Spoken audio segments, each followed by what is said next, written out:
Evening, folks. Hope you're all doing well. How is everybody today?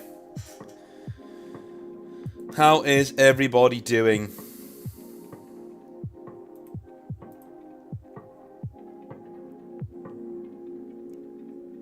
Hope you're all having a sensational Sunday. It's been a busy October in a northern household, let me tell you.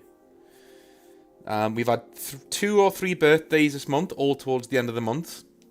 We've had Halloween, and Halloween in our house is basically kind of like Christmas, right? It's goth Christmas, and we're all goths here, so we love a bit of Halloween. So we had a big get together a few weeks ago with loads of friends. That was really cool. That was fun, and then we went out afterwards. And this weekend was my mum's 60th birthday, so we all went out for that too. And work has been work, so there's no rest for the wicked, as they say. No rest for the wicked at all. But I will say life is good, I mean, touch wood, I have my health. Everything's going well.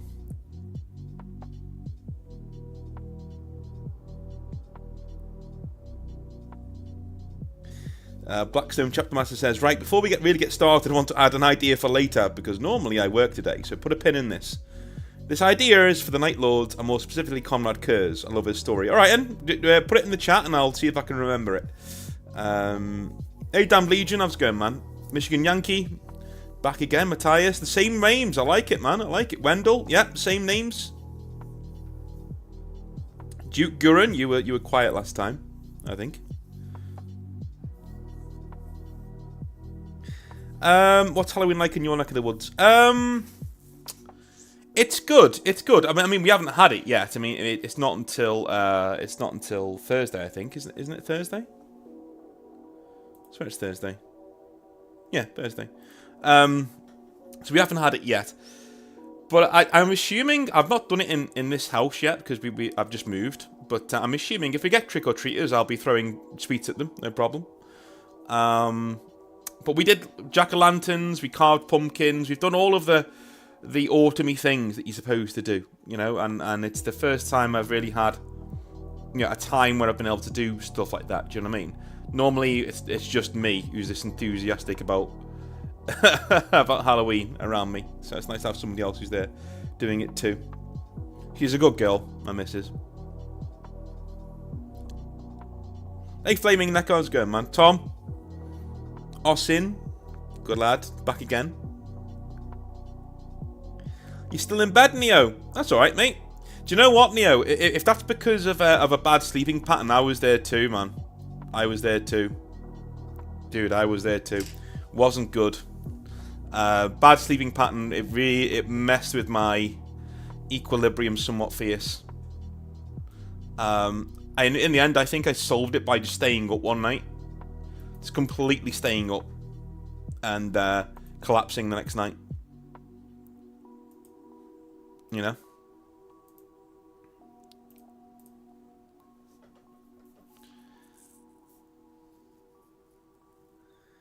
Hoya says, so Northern, what happened to the Dragon Age Origins playthrough? It's done, man. It's finished. It's all on the Northern Exile Gaming channel. Type in Google Northern Exile Gaming channel. It's all on there from start to finish. There is literally 30 hours worth of content that you've missed. It's all over there, dude. We finished... After that, we finished Space Marine 2. There's another complete one that's on there. Oh, Chris says, do you have plans to see Gladiator 2 when it comes out? No, I don't. As a classicist, I don't. The original Gladiator was a movie that... and was seminal for me. Came out in a really impressionable time in my life and dragged me into classics and ancient history, and I've never looked back, and I've always loved that part of history, and I did my degree in it, did my master's in it, right? So, it's something that I really, really, really love, and I can't see it being bastardized, I'm afraid. And, the minute I saw Denzel Washington acting like that character from Training Day, I was like, yeah, I'm done. I'm not watching this. Pedro Pascal as well. I He might be a wonderful person, but I don't know him personally. But anything that he seems to be in tends to be a slap in the face to whatever was or it loses its way. Like, The Mandalorian was great, then lost its way. And he's not an actor who has a very good reining in influence on the shows that he partakes in. So, yeah.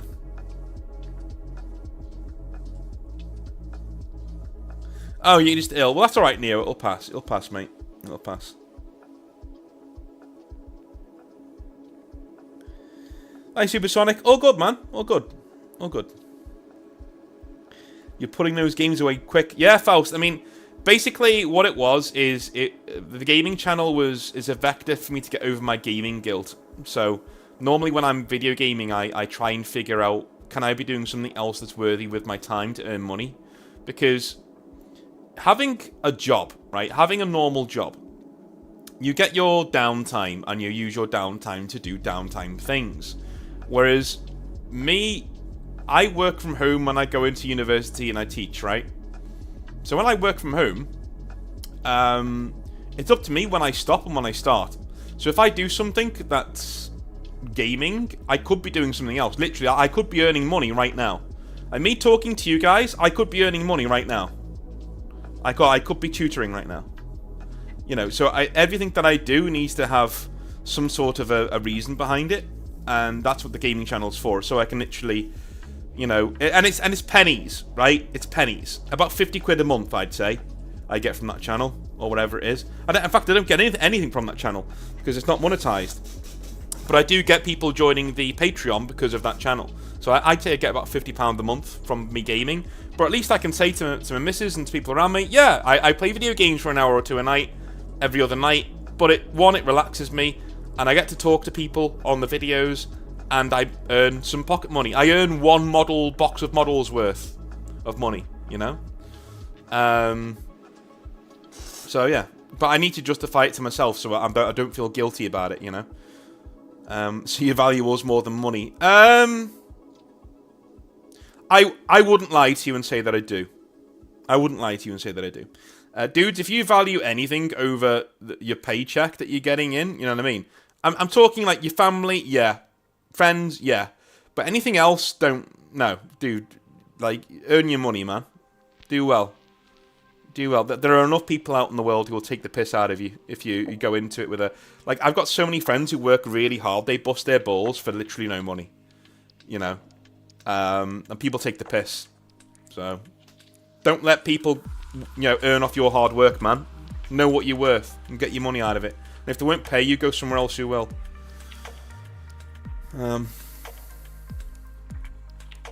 Even The Last of Us, I thought that was quite faithful to the game. It was, but we'll see what the second season's going to do. I mean, I think he was okay in The Last of Us. He was okay in that, to be fair. You've got a point there.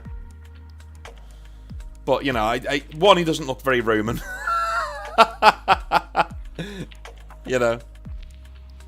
Anyway, tonight, what we doing? So, I put a poll up on the channel earlier. Essentially, I'll read out what the poll is, okay? So, you have two options, as I'm kind of feeling like taking a break from Legions for a week. But what are we doing today? What are we covering on the Lore Live stream, right? Your option one is we can cover the White Scars and do another Legion rebuild. Or we can build the Emperor's Wolves together. That's the channel project. The channel chapter project to create a Space Marine chapter. I share with you my ideas so far, and we build them out from there as a brain trust together, as we usually do. Both very similar projects that are going to get done either today or next week. So whichever one of those things we don't do today, we will do next week. So don't worry if your one doesn't win. It's very close over there now. I think it's 45% to 55%.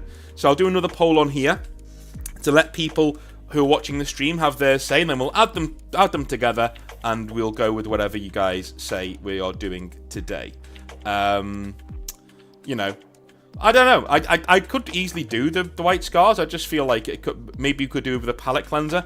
Plus, I think we need to do a bit of practice before we're going to let you guys loose on the 11th Legion, aren't we? To do what you want with. So we need a bit of practice for that at some point as well. So, if we do build the Emperor's Wolves together, we're going to be going through the template that I've got. I'll show you the document that I've written up for it. And then we'll all go from there with ideas and events and artifacts and war gear and even rules. You know, we could even make some rules for certain characters if you wanted to. You know, we could be doing that. And of course, lore ideas as well, and how you're going to build your own chapters going forwards. But anyway, and if we do White Scars, we're going to be doing exactly what we did last week, but with the White Scars. So there we go. There is the poll. And we'll get started with whatever's going on after that.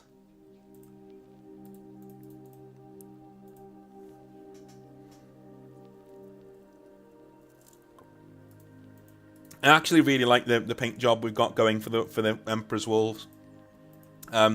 The one thing we don't get to decide, unfortunately, about the Emperor's Wolves is they already have a colour scheme. And Games Workshop decided on it, so we didn't even get to decide on it. It is actually a thing. But it's a cool chapter. I mean, it doesn't have any... how do I put this? It doesn't have any... I'll whack it on the Lexicanum. One sec.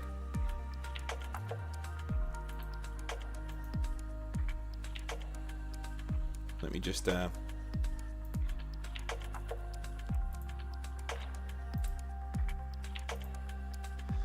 we go. So yeah, that's what they look like, usually. And the cool thing about them, again, even if we don't do Emperor's Wolves, it's a good thing to talk about. So the cool thing about them is the 8th company of the chapter was lost in a warp jump, and they become the Blood Disciples, so they become a Khornate warband. Which I think is pretty cool. But as you can see down here, nothing about them is known apart from their chapter colours. And I basically painted them exactly like that. So my chapter literally, for the channel, looks exactly like this. Right? It looks exactly like that. I changed the wolf because it looks a bit too lunar wolfish. And I did a really cool heraldic wolf design on the left pauldron of most of the Marines.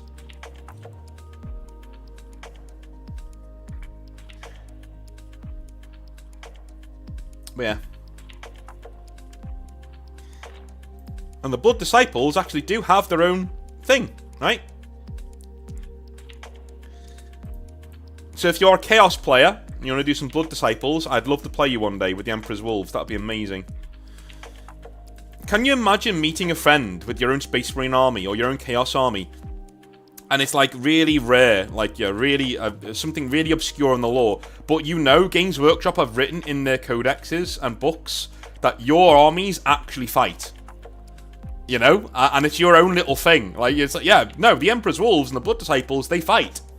They are the traitors from our chapter. They are our shame. We go out there and we hunt these guys, and that's what we're doing here, dude. That's fucking awesome.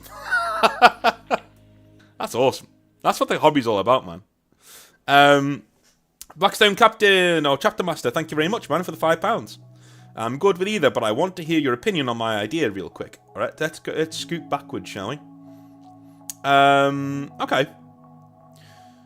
And I love the ending to it, but my idea is basically, after Conrad Kurz's death, after 10,000 years, he has basically become a revenant. Not exactly a demon prince, but basically a ghost of fear. That particularly powerful Night Lord's leaders use to break through enemy lines, but if they're not strong enough, they get brutally killed, like in the good old days. I would say how they control him is through a skull, or one of his claws, or some artifact of his, like the Corona Nox. Like the Corona Nox. Blackstone Chapter Master. Right? They literally do have an artifact that does that. Well, not does that, but it's very similar. So if somebody wears the Corona Nox, they can... So maybe do the Night Haunter kind of like a... you know, the Voidbringer? Isn't his name the Voidbringer? You know? That Necron dude, the Catan dude. Do him like that. Dude, that'd be amazing. That'd be awesome. Yeah. Do you have any plans to do an army showcase of your miniatures? I don't at the moment, but I could take a quick picture. 1 second, give me a sec.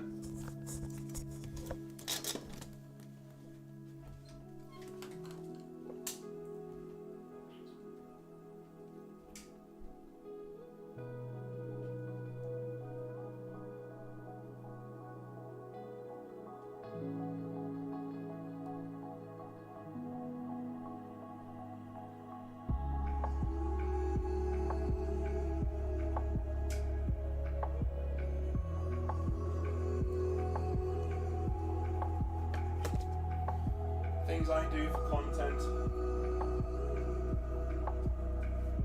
If everybody outside didn't just hear that walking past.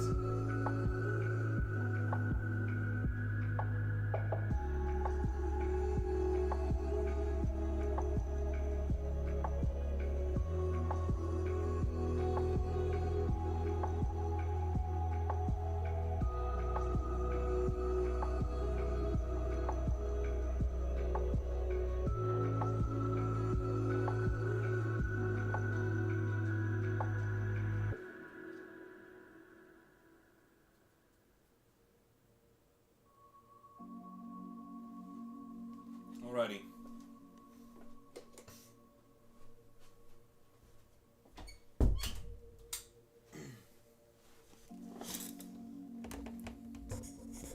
Let me just send that over to my folder so I can show it to you. So I've got multiple, essentially multiple security now. I'm on YouTube, obviously. You've got to be quite secure in what you're doing. But I've added to the guy from last week. I've basically finished 2 full squads of Emperor's Wolves now. That I've basically done, which is cool. But yeah, it's gonna take a while to get them all done. I think what we're gonna do. I think that's a cool idea, by the way, Chapter Master. I think that's a cool idea. I like it. I think it is a very good idea. Proceed, sir. It's good.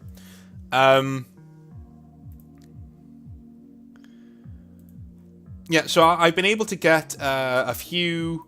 the reason why I wanted to do this is because I got to a certain stage with the Exiled Blades where I was like, you know what, I really love this army as it is, and I'm kind of done with it. You know? Have you ever had to leave a project behind? Do you know what I mean? You're just done. You're like, I'm done with it now. Like it's there, and I can play with them whenever I want, and it's a really good thing that I've got them. But I wanted to do something new, something darker, with a darker palette. And I looked around as much as I could for a Space Marine, you know, something Space Marine that had a really dark colour, and I found these dudes, the Emperor's Wolves, and he's almost done now. He's nearly finished, but as you can see, the colour scheme's the same, right? We've managed to recreate the colour scheme, so it looks pretty cool, you know.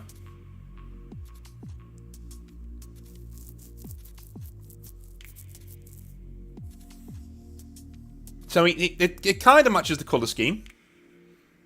I need to do the only things I've got to do with this now is bore the holes of the bolter, because the veterans, I'm going to have the veterans of the chapter have storm bolters. So I've got to do the holes in the bolter, and that's about it now. And maybe touch it up a little bit more here and there. That's basically what he looks like, and that's what all of the Emperor's Wolves look like. I've got a squadron 3/4 done so far. I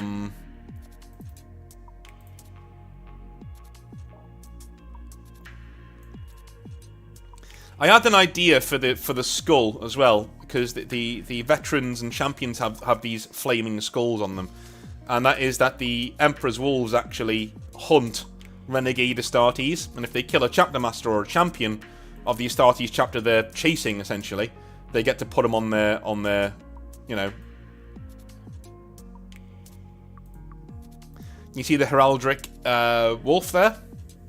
So, one thing you should be doing with your models, from what I've seen, is varnish. This is a varnished model. So it's got varnish on it. It's pretty much game ready now. Your transfers shine like hell unless you use varnish. And it just makes everything the same consistency and builds in nice and tight, and it's really, really satisfying to do. Don't do it too close to your model, or the transfer melts.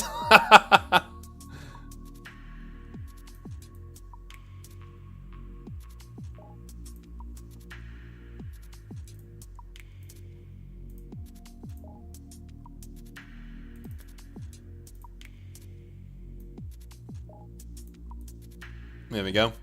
There's the back of the boy.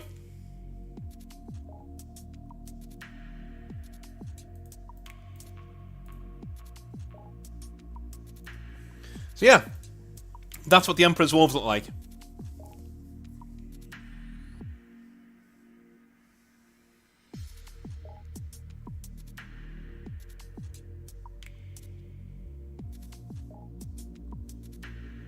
My models keep vanishing and I keep getting stomach aches. Are the two related? Maybe when it comes to the Hobby Nightmare that we have, I think it's tomorrow. Or did we do it on Friday? I can't remember. It all blurs into one. Look a lot like Storm Wardens. I don't think they do, man. Storm Wardens aren't red. Storm Wardens are blue. And silver. In fact, Storm Wardens have a really nice colour scheme. They are one of those chapters that I considered going for. Yeah, they don't look anything like them, man. I don't think they do anyway. Like the Storm Wardens are blue and silver and blue again. Maybe a little bit of green. These guys are just dark grey and red. But I do like the Storm Wardens colour scheme though. It is cool.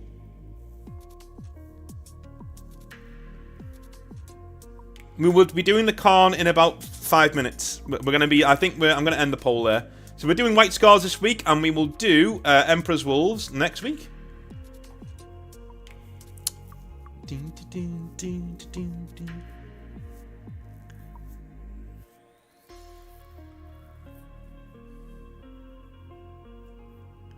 Every time I use transfers, they break apart. Yeah, I can only share what I did. It is tricky though, man. It is tricky.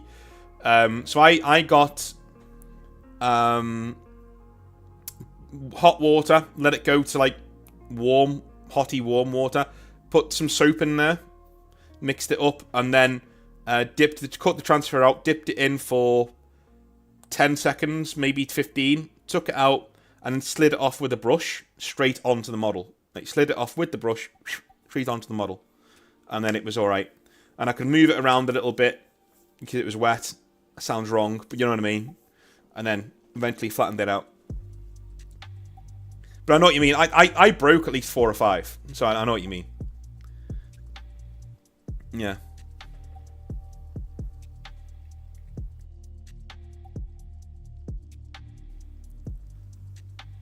Learn to freehand all chapter symbols. Yeah, I can't freehand, dude. I'm not that good. But there is a power in knowing what you can and can't do. You know what I mean? Hey Dave, how's it going, man? There is a power to knowing what you can and can't do. So I bought some transfers. Said fuck it.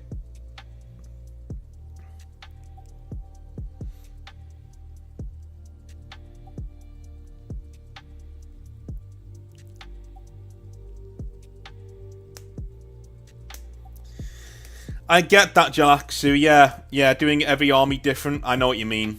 Like my Grey Knights are going to be black. You know, not skin color. I mean the armor, right? My Grey Knights are going to be all black because I just think that looks awesome. So I'm just going to do it. Really beautiful color, especially now I've learned how to do black properly. Like it's you know. So these guys originally, I was trying to do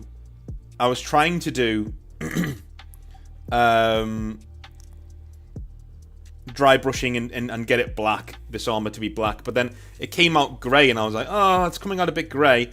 And then I went and looked at the Emperor's Wolves again and they are grey. So I was like, oh, actually, by accident, I've literally done the Emperor's Wolves as they were meant to be done. So I went with it, you know, I rolled with it. But contrast paints are a key to doing black justice, dude. They really are. Like if you undercoat your model black and then make sure it's got a nice neat finish, you know, and then dry brush a little bit of white over the raised edges. Don't do the big bits, just do the recessed edges, you know, and make the highlights really bright, really bright, and then daub the entire thing in black contrast paint. It's like you've literally got a black model that you've edged highlighted perfectly when you've only dry brushed it, right? I kind of did that with these models, but they came out a different color because I went more grey by accident. I mean, I think you can see. Yeah, you can see. So you see the back here. You can see where the highlights are. There are actually highlights on the back there on his exhaust on his power pack, right? And around the power pack and around his bottom, where his His armor is. You can see the grey highlights are there. I don't really like really strong highlights on my models. I think it looks cartoony. I really don't like the way that Heavy Metal do their, or the Games Workshop Studio do their Black Templars. I don't like that at all. Like, that's not how black's supposed to look. That looks like black with, like, charcoal, like, chalk drawings on it. Like, no. Like, the light should hit it, and grey should make it pop a little bit. That's it. That's all you need to do. That is all you need to do with black. So, you know.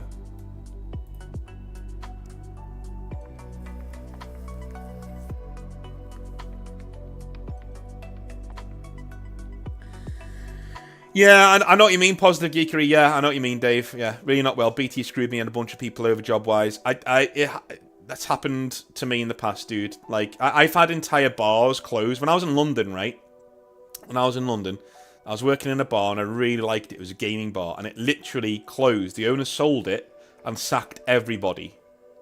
He just sold it overnight, sacked everybody. And I was like, I was living near my girlfriend at the time, right? I just moved to London to be nearer to her, and then this happened, and I was like, "What do I do now?" And do you know what, mate? That relationship didn't survive. Me not having that job anymore. I had to move out of London, and the relationship didn't survive. So, you know, trust me, I know what you're going through, but it's not an ending deal, dude. Like life doesn't end because you've had a minor setback. These things happen. You know, I had to come home and rebuild my life, and then I rebuilt it, and then it broke apart again. Do you know what I mean? So again, like I'm not unsympathetic to people's causes when these kind of things, but life is life, dude. You've got to learn to either roll with the punches and bend, or you'll snap and break. You know. Like, I've literally... And this isn't I've had it worse than you argument. That isn't that at all. I'm showing empathy and being like, look, I've done it as well. Where I've had life just be... You know... You rebuild it again and you think, wow, you know, I never thought I could come back from the last one. And then you get your balls kicked in again. And you're like, oh my god, I've got to start all over again. So you do. Thinking, oh, this will be the last time. And then it breaks apart again. You know, it sucks, but we rolled the punches, dude. We rolled the punches. Yeah. Well, there you go, Positive Geekery. There you go. Dickheads are going to be dickheads, right? Dickheads are going to be dickheads. But you'll be fine. Trust me, you'll be fine. Worst things happen at sea. They really do. Right. Enough of that, though. Let's do some white scars. Let's do some white scars. That's what we're all here for. To do some white scars. Same deal as last week. If you do not want your face to be on a video, when I say face, I mean if you don't want your name read out, then just put it at the start of your chat message when you're in chat. But I will be recording in a sec. So, we'll be going... this video will be up next Saturday. So not Thursday, because I'm having a conversation with Hal from Amber King on Tuesday. And we're recording a video together for Thursday. So this week's White Scars video will be next Saturday. But you will be appearing on the channel. So there is that too. This time, instead of leaving the... leaving our... How do I put it? What was I about to say? Why am I such a retard? Yeah, instead of actually leaving like a one picture up, I'm going to show the chat too. So if you don't want to be appear in the chat, just either leave or... I don't know, man. Leave or sign into another account. That's what you can do. Sign into another account. You'll be fine. But yeah. The music should change in a minute. When the music changes, you know we are live. So that's what's going to happen there. A few of you might actually know where this music comes from. It's Hobby Nightmares music. Alrighty. You can see my other stuff there. That's cool. Should be able to see yourselves now. Can you see yourselves? I can't see you.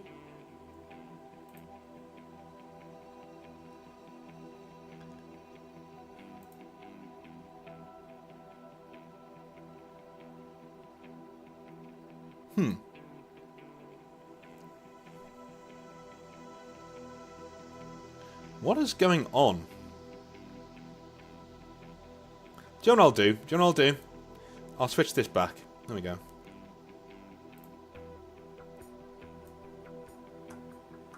I was getting Inception there. Like, what the hell?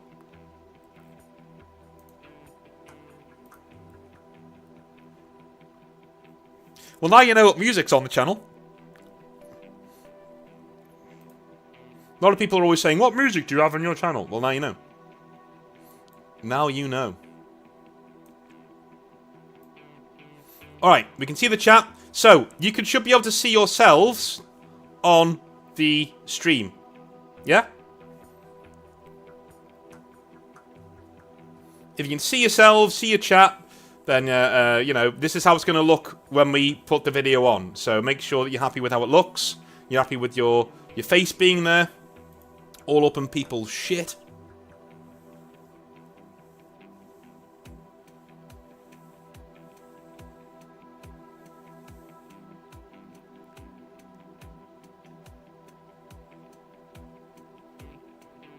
I'm getting serious Inception vibes here.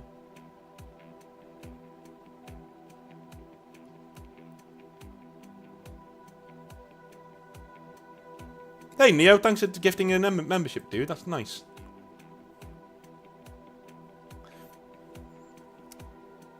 What is going on with this? We're getting so many. Oh my god! Stop!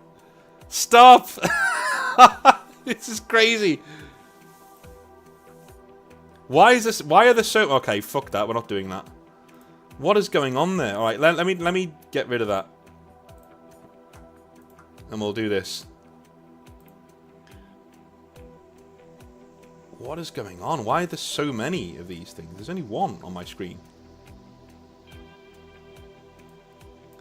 It's mental. This is crazy stuff. That's mental. Why is that happening? Never mind. I think OBS is just shitting the bed because it's like you're. Oh.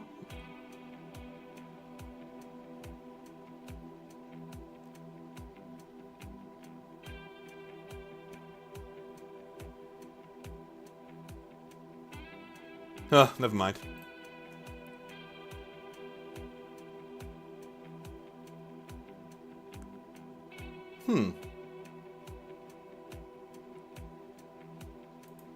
It is duplicating, I know it is.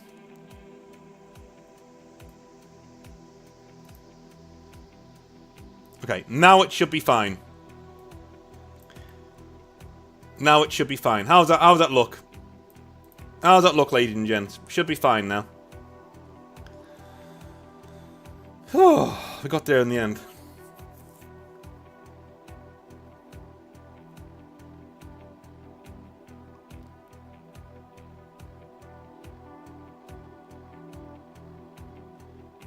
Dude, it's done it again. It's really weird. I know it's duplicating.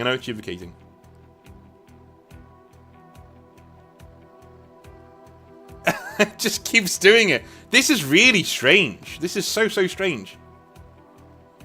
I wonder if it'll do it again. We will get started in a minute. I just find this fascinating. I wonder if it's going to do it again. It is going to do it again. Look at this. It's so weird. It's like having somebody control my computer. It's amazing.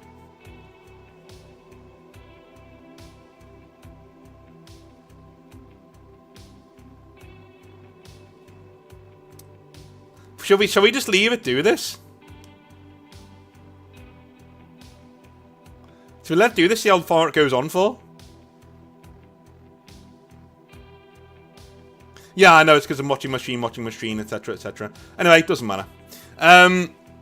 We will just do it the old-fashioned way. Fuck that shit, because that's gonna absolutely wreck my mind.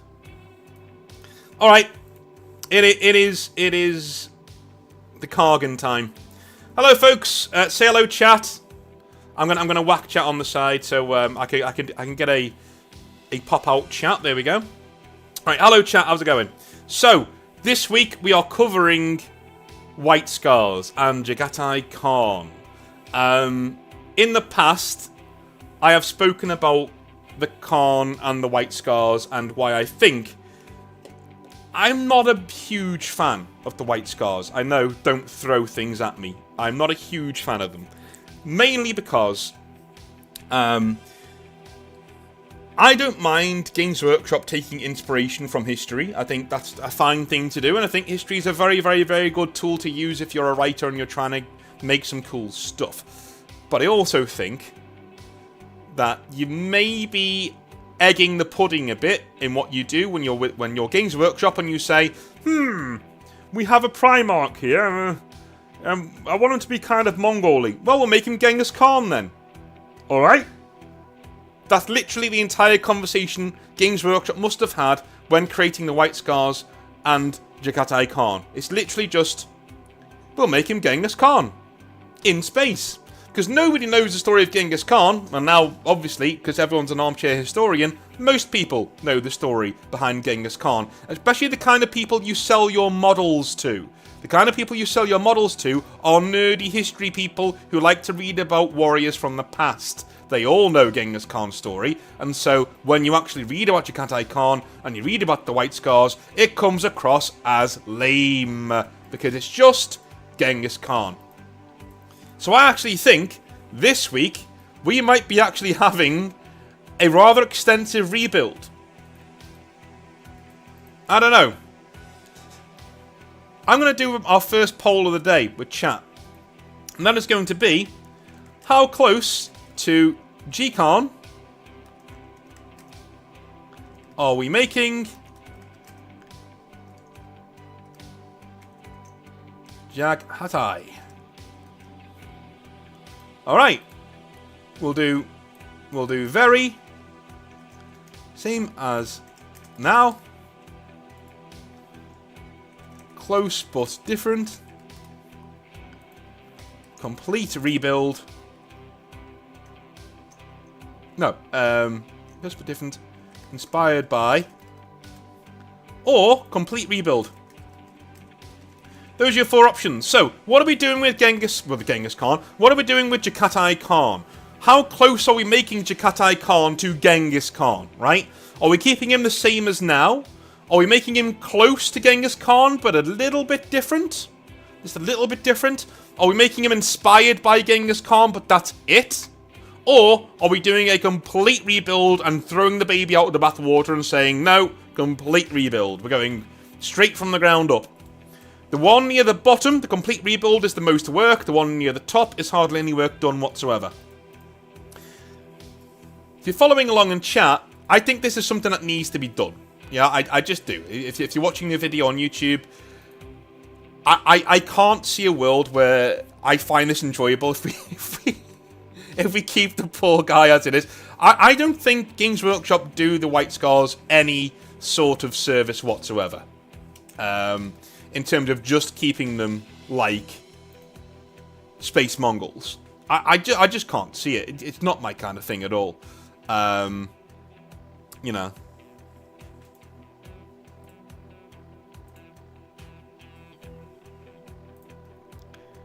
Let's whack this on so it's a bit more atmospheric.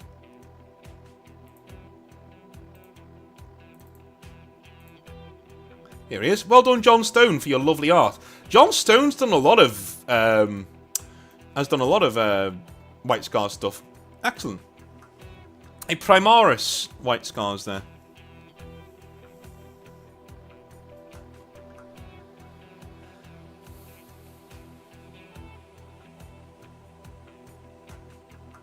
Inspired by Musashi, says Perfection Hunter. That's a very, very interesting point.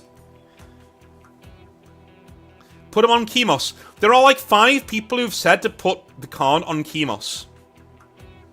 Basically where Fulgrim was. There are like 5 people who say he should be there.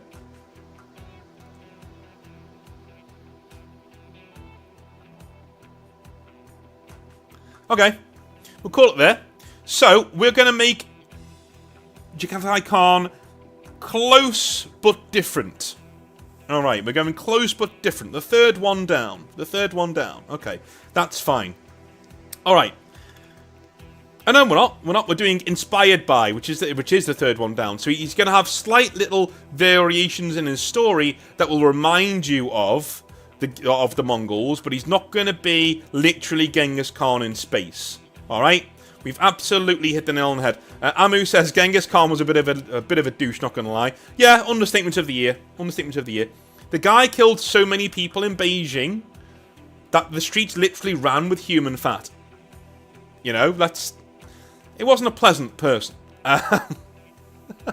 Can't you blame them, says Fussy Tom. Oh my god. Ugh. Alright. Alright. Give me some ideas in the chat about where Genghis Khan, Jakatai Khan, is going to be from. I know a few of you said Kemos. If you tell me Kemos, you need to tell me why. Because Fulgrim is currently on Kemos. So why is Genghis Khan, is Jakatai Khan going over there?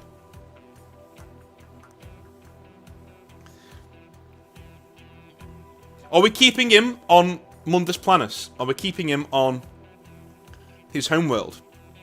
His current homeworld? Vast open plains and all that? Yeah?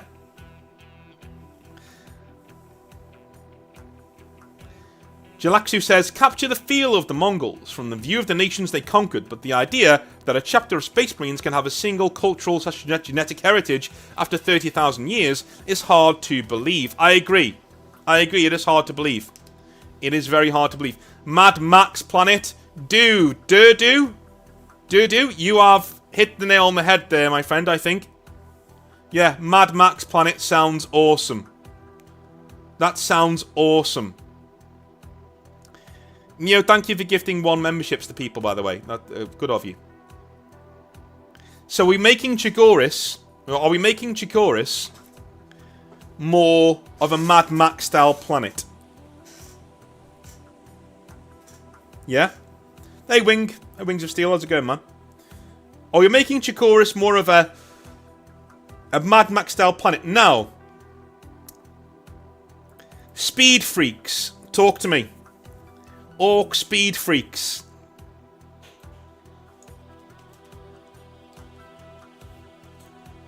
Talk to me.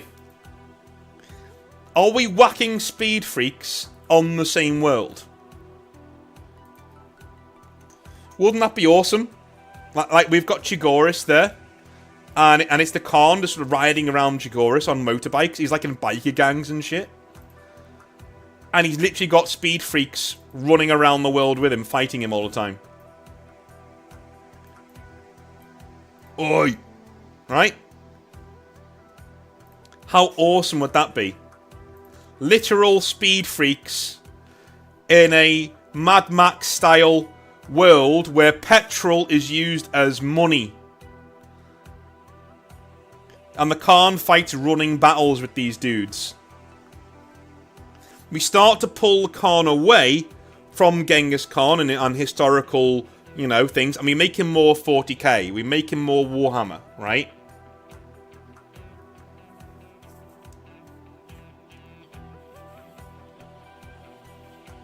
Dark and scary, and that's why he wants to go fast, indeed. Gives lots of conversion opportunities for your models. Yes, it does. Yes, it does.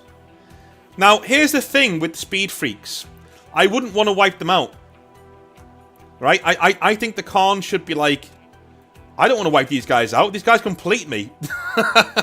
So he keeps, like, knocking them down to when they're nearly gone, and then lets them rebuild again, right? Lets them rebuild.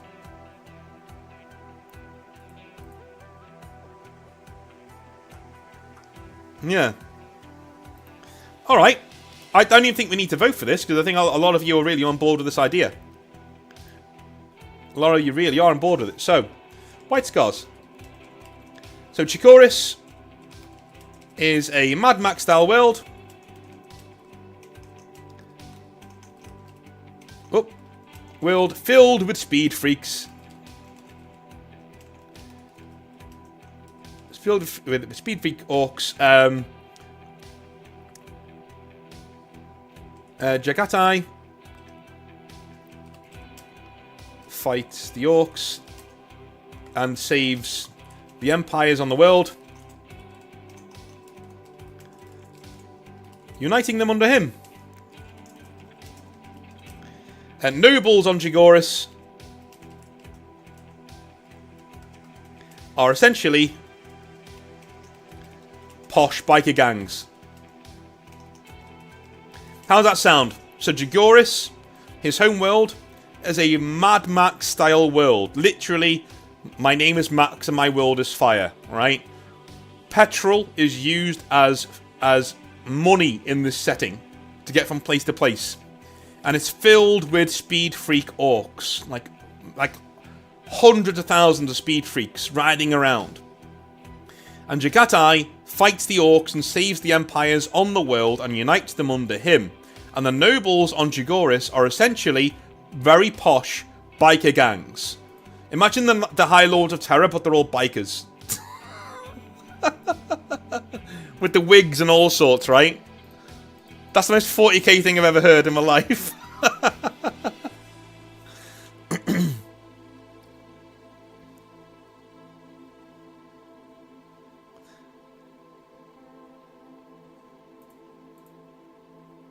Yeah.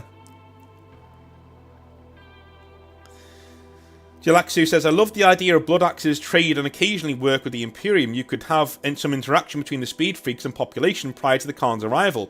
What's the Khan to do? Yeah, I think you could have the Speed Freaks being sort of symbiotic with the humans, but they're constantly fighting because, you know, they're orcs. And in doing so, you know, the Khan comes in there and every couple of years the Speed Freaks lead like a massive war against the Empires, and the Khan rides out to meet them. He rides out to basically meet them.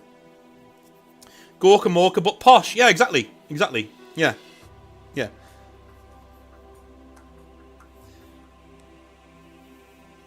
What about Dark Eldar, says Don Mac. Well, Dark Eldar can I'll tell you what. I also like the Dark Eldar being a thing. So what I think we should do, when the Emperor comes to Jagoras, right, and he gives... And let's see if you guys like this idea. And he gives the 5th Legion to Jagatai Khan. He goes into the stars, right? He finds the first few moons, and literally the first few planets in his immediate system are all owned, literally owned by the Dark Eldar, right? Literally just owned by them, right? And they're running, like, you know, pirating rings and things, right? And his entire Great Crusade is breaking the back of the only Dark Eldar Empire outside of the Webway. So the only Dark Eldar Empire outside of the Webway is around Jagoras. And the Khan, for literally the whole Crusade, is leading this vast runoff. Like, he's off on his holes, killing all of these Dark Eldar. How do you feel about that? Because then we can have our cake and eat it, right? We've got the Speed Freaks on Jagoras, and we've also got the Dark Eldar in there, because they like to go fast too. Right? How does that sound? How does that sound? Khan smashes Dark Eldar Empire in the Great Crusade. How does that sound to you? Bear in mind, this wouldn't be easy. Like, I'm not saying it should be something he can just do, right? And, you know, I honestly don't think that's what we're going to do. I think what we should be doing is giving the Khan a real challenge. Like, he has a real challenge that he needs to overcome.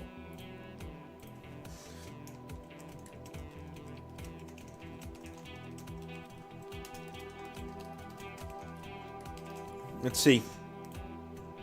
See what you guys think.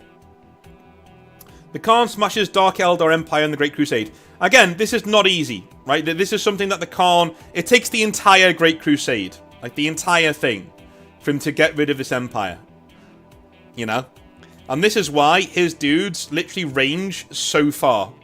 Because the Dark Eldar are everywhere. He chases them across the galaxy. Literally wipes them out so that they're not there anymore. Amu says, I like it, but needs a bit more expanding. Well, that's... I don't think we're really here to do that. We're here to rebuild the ideas, right? The expanding can be done in books and short stories and things. We're not here to write those. Tom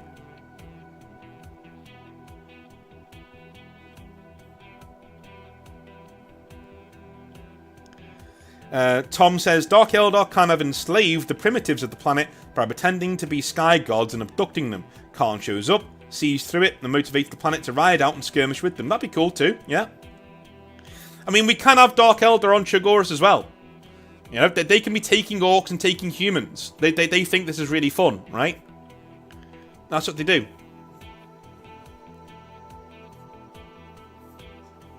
Wish I could smash Dark Eldar, says Tom. Well, don't we all? Don't we all?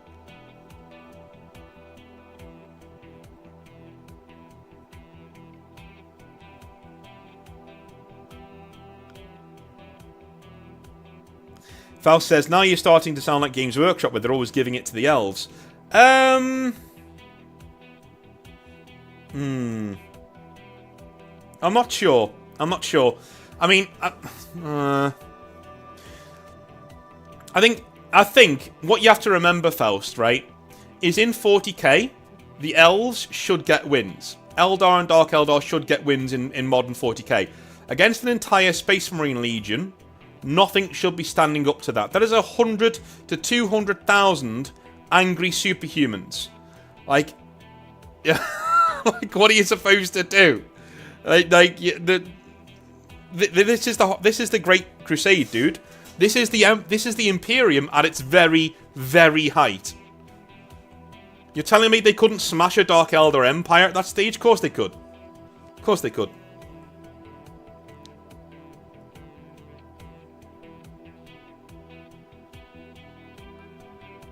Okay, oh, Durdu has another good idea there.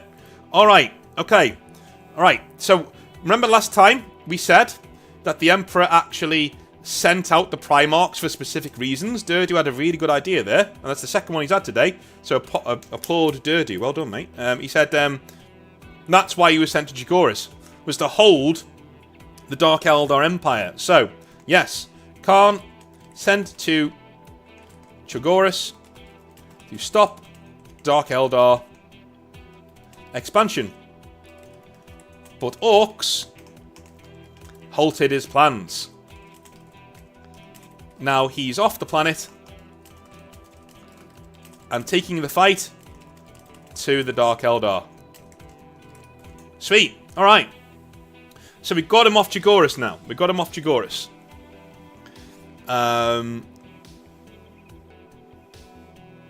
You know, Matthias says, I'm not sold on speed versus speed bit. Speed should count as something else. Why? Why? Okay, so you're making a writing judgment, not a logic judgment.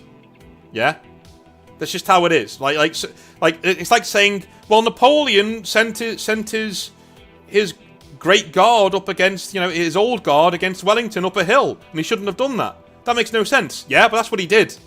So, you know, that is not an argument. If you say, oh, you know, speed should count as something else. Yes, it should. But warfare doesn't, you know, abide by your terms. The world doesn't just bend over backwards. We're not writing Space Wolves here. The entire setting isn't going to bend over backwards to accommodate the White Scars. And it won't with the Space Wolves either when we get to them too. I'm looking forward to that episode. So, you know, who's to say the Emperor doesn't know the speed freaks are already there? And by the way, if you have an entire world with rampaging, Mad Max style orcs rushing around on motorbikes, you'd best be rest assured that your entire form of warfare is built around bikes and speed and countering what they have. Your entire form of warfare will be built up around maneuverability. And either getting away from orc attacks or hitting them back in hit-and-run attacks. Turning their own warfare against them. So it makes complete sense for the White Scars to develop their way of war on a planet that is so vast and wide, like a Mad Max-style world, with tons of orc bikers on it. It makes less sense for the White Scars to develop this way of war on a planet that doesn't have such a threat on it. Do you know what I'm saying? So that's what I mean. So when you say speed should counter something else, well, yeah, I suppose, but that's not what. That's not. We're not living in an ideal world, right? I like the thought of Jagatai having the appearance of a scary biker, but is capable of being a softie. Okay, folks, did you guys ever see a show called Sons of Anarchy back in the day? Yeah. Did you ever see that show? All right, I've got an idea as to who should play Jagatai Khan. in anything that we do, right? I've just got an idea. I think you know what I mean, right? I think if we're gonna go with hear me out. I know it's mental. Just hear me out. What do we think of Ron Perlman? I know he's supposed to be Asian. I don't care. What do we think about Ron Perlman with that moustache? So we've taken. I want to take the White Scars to be like not Asian stand-ins, not Mongolian stand-ins. I want them to look like this, like they're literally bikers in space that scar their own flesh. They literally scar their own flesh just to, you know, do that kind of a thing. Are we going too far, or are we pulling it back? We're leaving it there because I like the biker aesthetic, but I'd like to move it away from Genghis Khan in space. Can we do that with a Ron Perlman? Can we do that with an actual biker gang that's just Legion sized? What do we think? What do we think? Are the White Scars more biker gang than Mongolian stand-ins? Which way are we taking them? Which way are we taking them? Are the White Scars gonna... The White Scars gonna be more biker gang than Mongolian stand-ins? You know? And if we do that, then we need to work in biker culture into the White Scars. Right? Again, forget the Ron Perlman thing. Alright? But this is the kind of look we're going for. Imagine this in power armor. Same culture, same kind of attitude, same kind of meetings, right? They sit around a big table and discuss things. Yeah? They're very independent. So these squads, these parts of the Legion will go out into the galaxy and generally just wreak havoc. You know? Momoa for the Khan. Well, again, poor choice of words. I wouldn't have Ron Perlman playing Jagatai Khan. Don't be silly, right? But what I'm saying is that less that we're going to make them Sons of Anarchy in space. That's not what I want to do. What I want to do is take the White Scars, keep a little bit of Asian influence in there, of course, right? Make them do calligraphy, make them do really cool stuff like that. That's fine. But make their organization more like a gang of bikers. More like a bunch of lads on the road on bikes. Right? White Scar, yeah. Wings of Steel. Cheers for the £2, mate. He says, White Scar leather jackets with company patches. Yes! That's exactly what I mean. Exactly what I mean. Can you imagine a guy in power armor wearing like a Drake leather jacket? Like flows behind him. Do you know the Duster? The Duster from... Fallout New Vegas. 1 second. New Vegas. Ranger.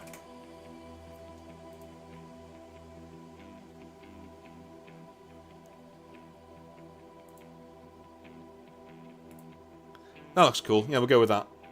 Right. I want every White Scar to be wearing something similar to this. Right? Something similar to that. I know the resolution isn't very good. It's a small picture, but I want something similar to that. So they're wearing the power armor and all the good gear, but they've got something like that on over it. You know what I mean? So it's like it's grey and it's grimy and has different patches on it and there's different scars cut into it. All of the campaigns are all stitched into it of where they've been and what they've done. Right? They ritually scar their flesh and they tattoo themselves too. Right? That kind of a look. And imagine that billowing behind them as they're just riding through things. You know what I'm saying? That kind of a coat is like right behind them, like shoosh, as they go across the plain. The leather is the hides of orcs they fight on their planet. Yeah, but it could also be dark, couldn't it? It could literally be the hide of anything that they're fighting, even human. Even human. Because if you turn against the Imperium, you're less than human to them. Right? Less than human. What am I doing with this picture? I should have just used this one. It's much better.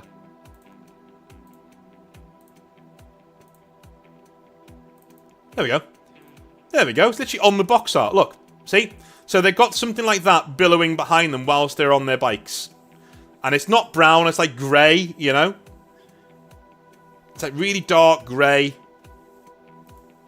And it's underneath their armor, so it's not like covering it or anything. It's really dark grey. And on it, you've got like patches and stuff. And you've got, not literal patches, but you know what I mean? Like, you know, bits carved into it. You've got like parts of the enemy have been stapled onto it.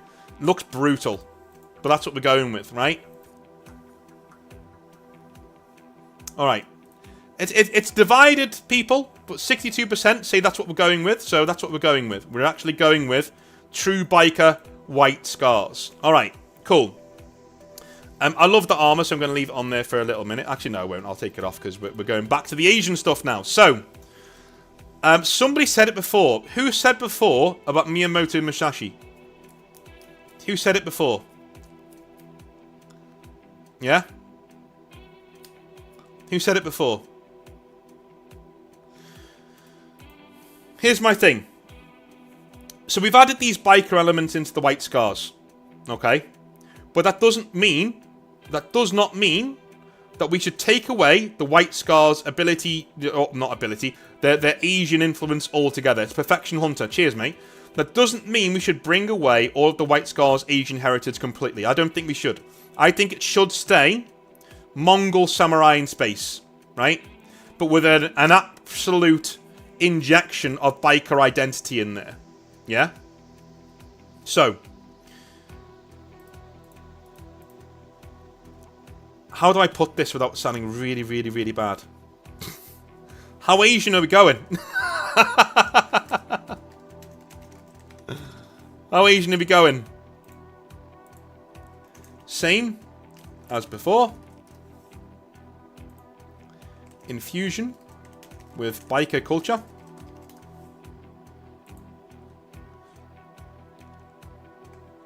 Totally biker.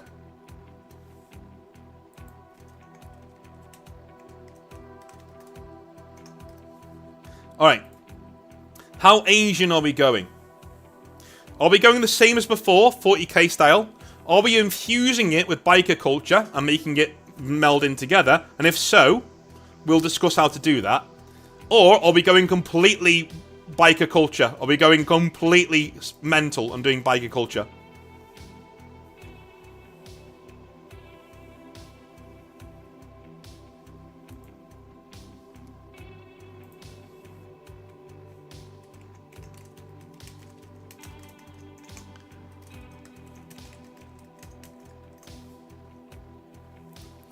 Frog Wizard says, I like the idea of basically Yakuza on bikes.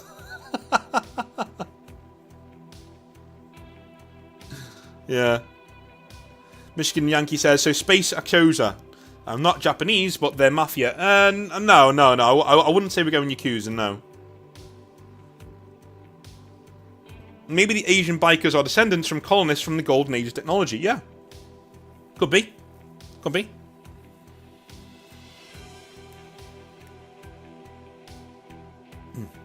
So, one thing I don't want to lose here, very, very specifically, guys, alright? I don't want to lose the identity of the White Scars having Asian influences and things like stoicism, right?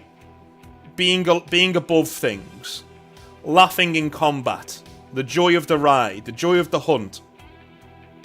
Yeah? I don't want to lose that. I really don't want to lose that. So for going Asian, I would rather infuse it and bring it back towards a Miyamoto Musashi style, right? So rather than making these guys space Mongols, why don't we make them an infusion of samurai culture and Mongolia mixed together into one? You know, and maybe even some Chinese Confucianism in there too, right? So they're very reflective. They write poetry. They write death poems. They write haiku, right? You know, and maybe even they daub their bikes in haiku. Maybe that their highest form of poetry is actually etched into their bikes, right? That'd be cool.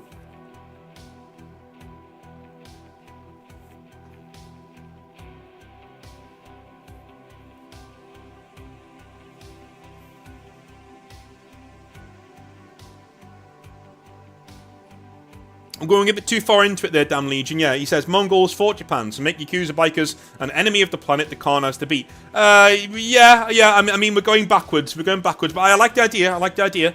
But we're going backwards back to the planet now. We've left the planet. As long as they drag their enemies with chains behind their bikes, I'm fine with it. Dude, who are you, dude? How would you keep coming up with these amazing ideas? Of course they do. Of course they drag their enemies behind them on bikes. Ceremonial katanas. Yes. Yes. Are they communist and social thinking? We don't do real-life politics in 40k.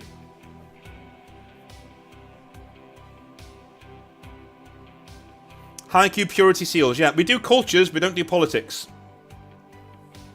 Yeah, haiku purity seals. Yeah, that's cool. I like it. Yeah. Somebody said about Perfection Hunter says, let's have a single hive city Akira style that is safe from the speed freaks. A Japanese hive city with lots of neon. Yes, man. Yeah.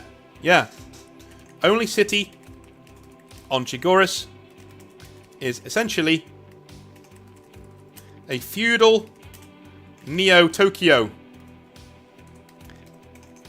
Like in Akira. The White Scars are an infusion of samurai honor codes, practices, and outlooks with a biker gang brotherhood organization and mentality. How does that sound?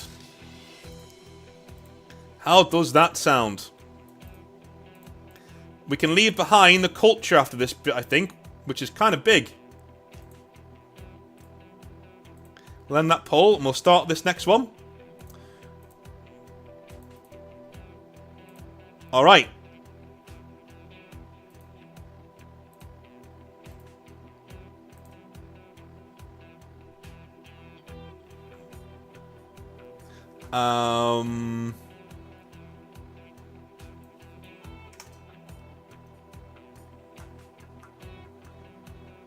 Okay.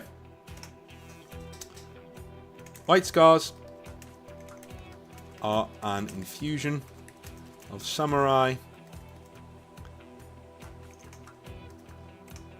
Mongol ways of war and honor with biker brotherhood identity.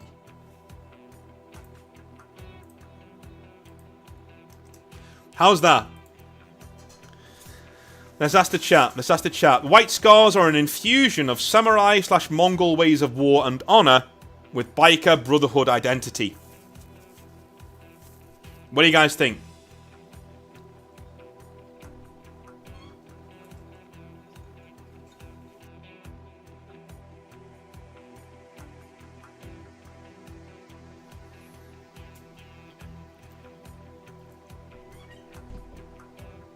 Maybe Big T, maybe.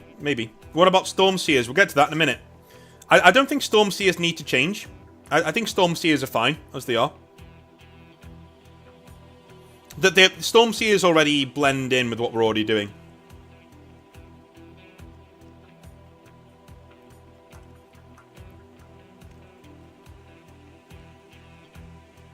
Alright, Michigan Yankee. See you, man.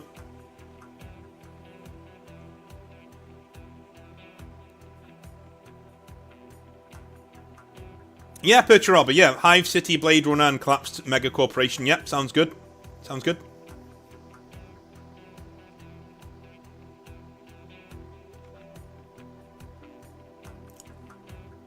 Well, Faust, they're already wielding katanas. Like, literally energy blade katanas. If you can't decapitate somebody with that, what can you decapitate them with? Alright, it seems everybody's happy with that. Everybody's happy with that. So, here's the biggie. And I bet you didn't see this one coming. Right? Bet you didn't see this one coming.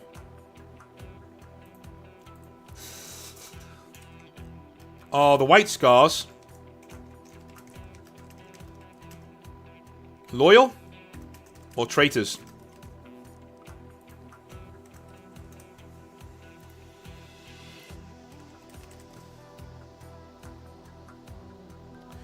I don't want another Renegade Legion so soon. We're doing Renegade or traitors. I don't want to do a cop-out and make them Renegade. We're one or the other.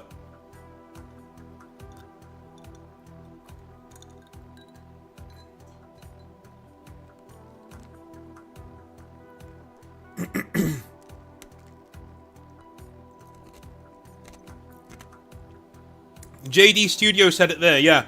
Loyal because of their samurai style honor, yeah. Perfection Hunter says honor equals loyalty, yes. Frog Wizard says, does traitor mean auto chaos? No, because in the real lore it doesn't either, does it? It doesn't automatically mean chaos.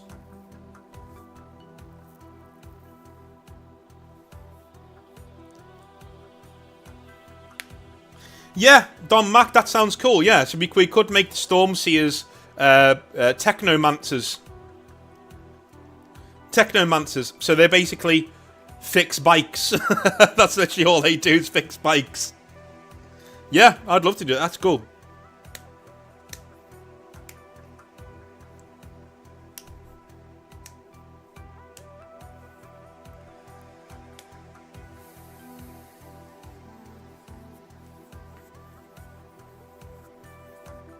I've always liked they're loyal, but not unquestioning like the wolves. Yeah, exactly, yeah. I'm also on the side of, like, if we're making them very samurai-like, it'd be very, very, very difficult to turn them traitor, right? Very difficult. Like, samurai lords, the one thing that I teach modules on Sengoku Era Japan, right? Samurai lords turn against each other all the time. It was pure Game of Thrones, right? So all of this honor, no, bullshit. But single samurai were very honourable. Like single samurai would stick to their lord; they wouldn't betray him, right?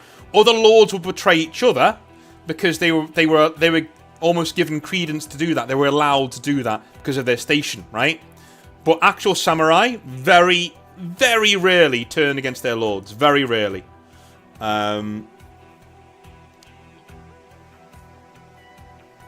Yeah. Throckmorton says, yeah, the Orc should have their own shitty cyberpunk Hive City. Yes, they should, and they do. Of course they do, on this Chigoris. Of course they do. Of course they do.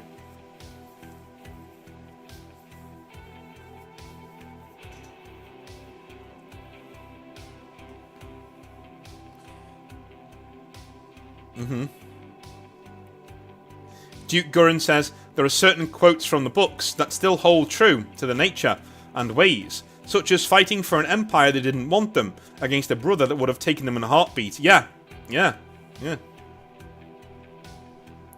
Hunter says start off traitor but turns loyalists when they see how gone their brothers have fallen. Dude. We've never seen that arc, have we?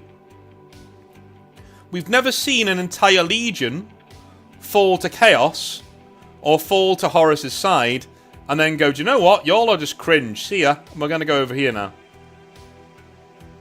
We've never seen that. At the moment, everybody says loyal. But I'm going to introduce another poll here. Do they join Horus out of brotherly honor and then leave him to stay loyal to Emperor?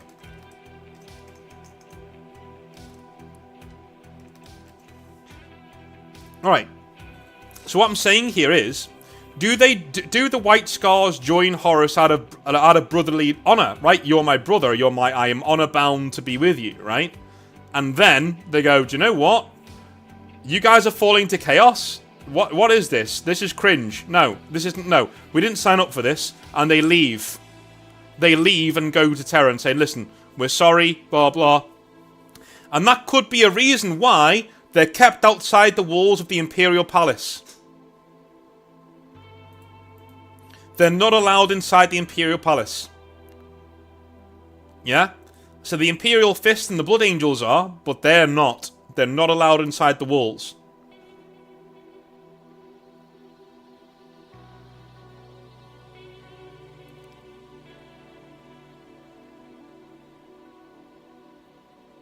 Well, we'll get to Magnus when we get to Magnus, damn Legion. Yeah, we are literally going way ahead now.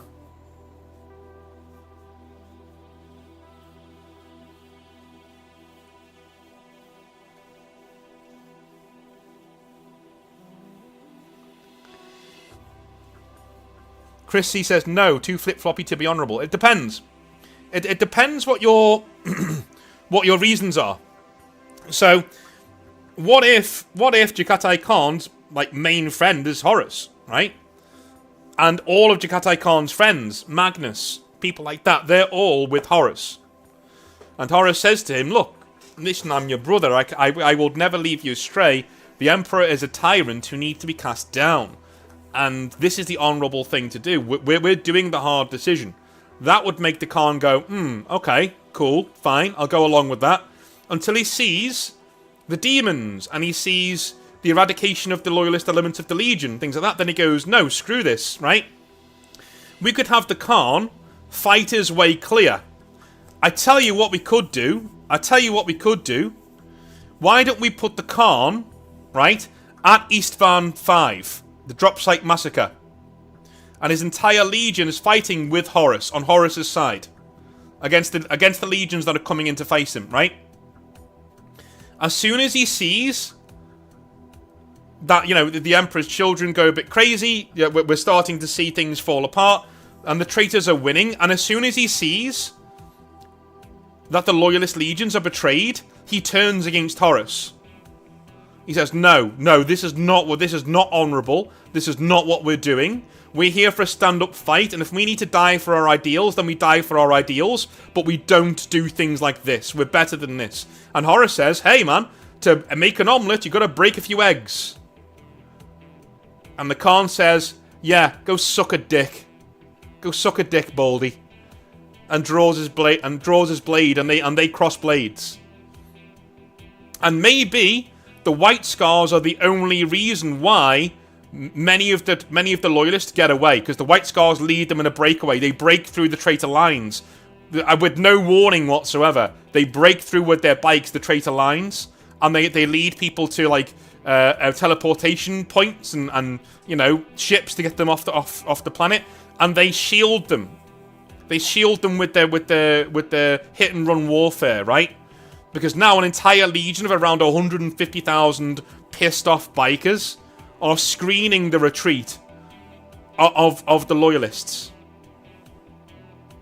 Maybe we do that. Do you know what I mean? Maybe we do that.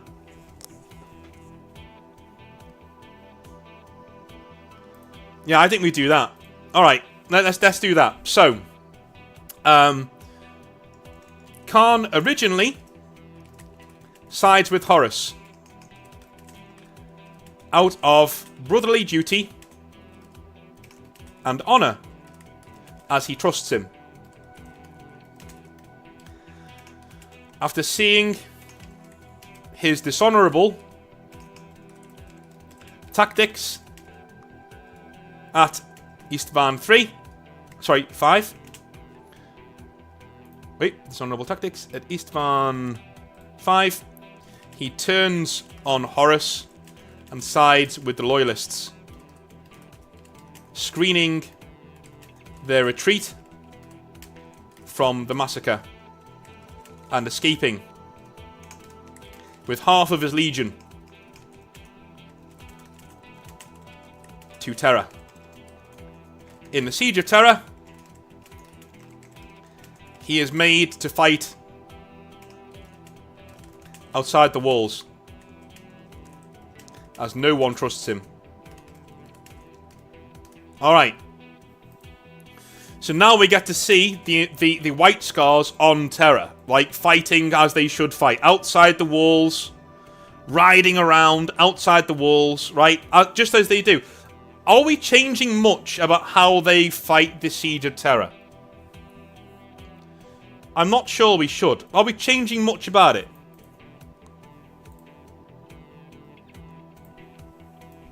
I'm really not sure we should. I think I like their arc on the Siege of Terra. I think they do quite well. I like the Lionsgate Spaceport raid. You know, I like taking that back. I like the fact that he fights Mortarion. Because he's like a hard counter to the Death Guard, right? I like the fact that he fights Mortarion. I think that's pretty cool. I'm not seeing why we should change that, to be honest with you. You know?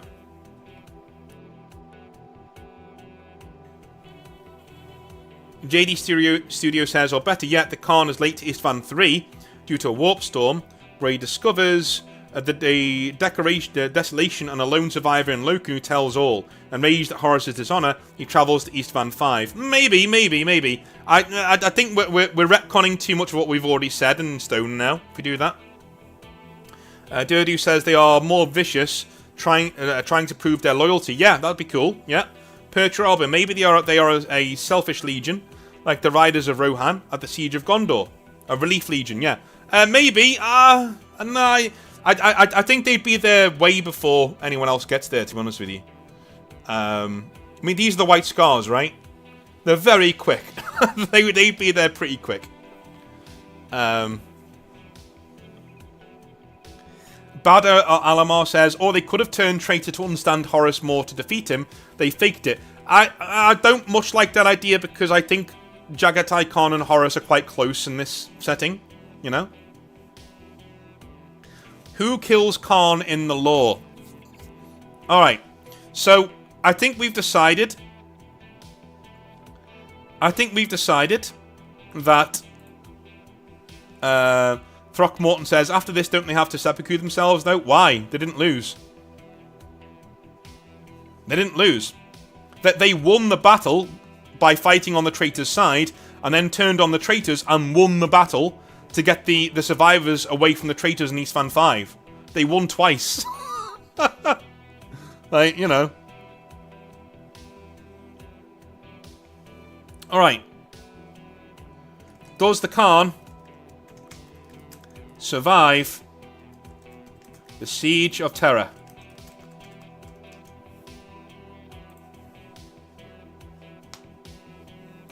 Thank you for the $5, sorry. Big T says, the White Scars turn on Horus Istvan 5. Scars get annihilated instead of salamanders, cooked and nuked. Scars become Legion of the Damned. Just a thought. Ooh, bloody hell. That is a earth shatterer. That is an earth shatterer, dude. I like it, but I can't use it for that reason. We would have to throw out this entire video. We'd have to just throw it out. If you said that to me at the start, I would have gone with that.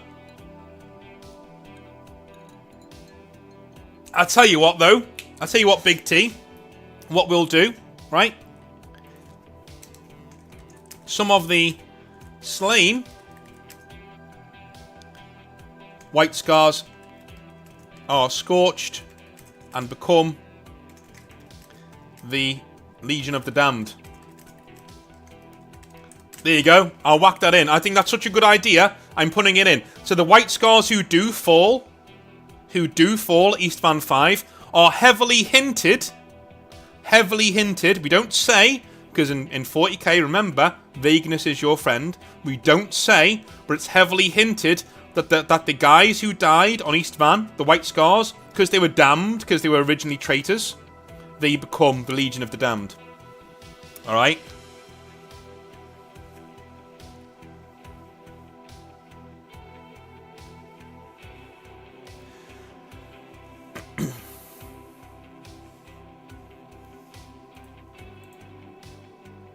I tell you what, Perturabo, that's a good point. Let the Salamanders be Legion of the Damned. Why can't they all be Legion of the Damned?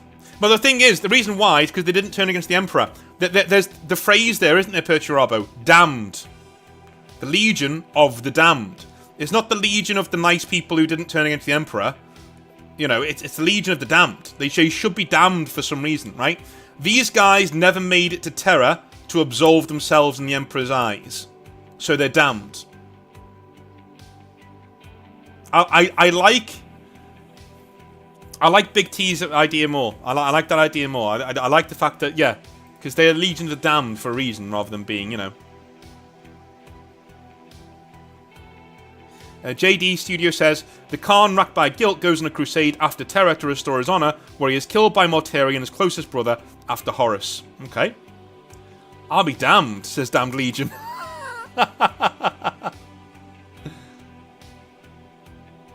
Alright.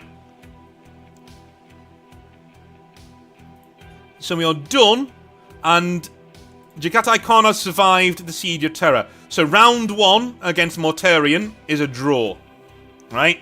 Is a draw. Mortarion wounds Khan to the point that he is basically nearly dead, and Mortarion in turn is banished. Right? Okay. So, after the Siege of Terra, are we changing much about the White Scars? After the Siege of Terra. So from the Siege of Terra all the way through to 40k, what are we changing, if anything?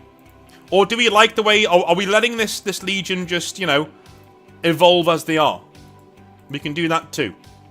Yeah?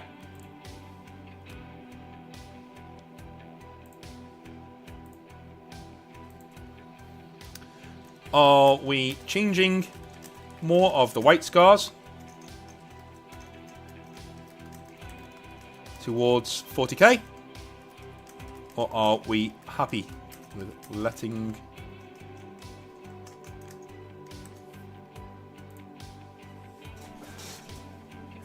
Are we changing the White Scars?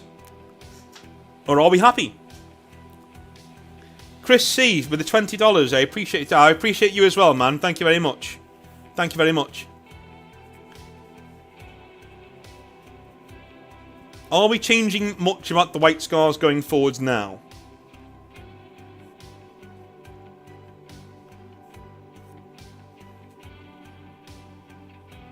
Bear in mind, if you want to change more about the White Scars from here, it is very, very, very important that you make sure that you tell me and the chat and the people watching the video what you would change going forwards from now, right?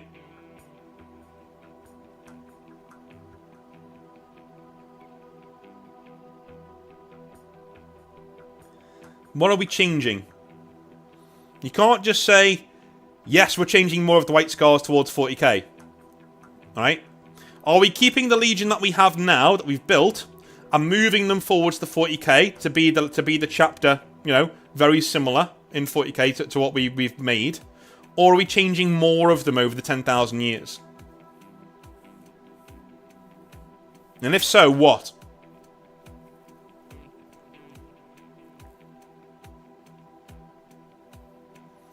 Big T says, perhaps the fast chapters learn from the White Scars. For example, Ravenwing from Dark Angels send their recruits to learn from the Scars. Good idea, I like that one. Yeah, good. They become Ronin and crusade to regain the honor they lost. Fuck me. Fuck me, how'd you do this, man? What an idea. What an idea. Alright, we'll end that poll. It's deadlocked. Alright.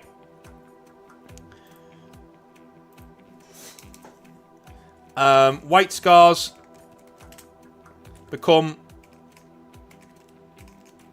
Ronin.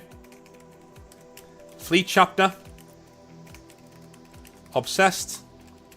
Traveling the stars. And finding absolution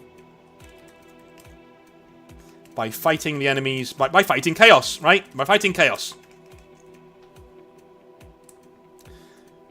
Are we happy with that as their ultimate fate? That they become, by the way, that they become more and more extreme, and eventually convert to worship the Emperor as a god. How does that sound? Right? So we've made the White Scars more dogmatic. They're more dogmatic now.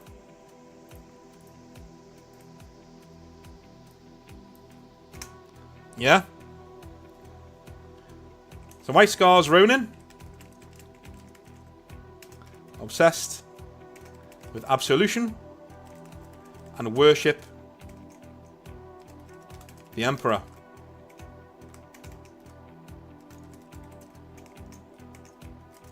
Grim, dark. How's that? So, the White Scars are Ronin, obsessed with absolution and forgiveness from the Emperor, and they worship the Emperor as a god. That's what happens as we go towards 40k, right? So throughout the 10,000 years, the White Scars start to lose their smile. They start to lose their joy. They start to lose their thrill of the hunt. And they end up becoming basically near silent, obsessed with absolution dudes who never back down, right? They just never go away. They never back down. So the White Scars become Ronin. Fleet chapter based and obsessed with traveling the stars and finding absolution by fighting chaos and any other enemies of the Emperor. They become more and more extreme and eventually convert to the worship of the Emperor as a god. They lose their innocence. They lose their innocence over the 10,000 years.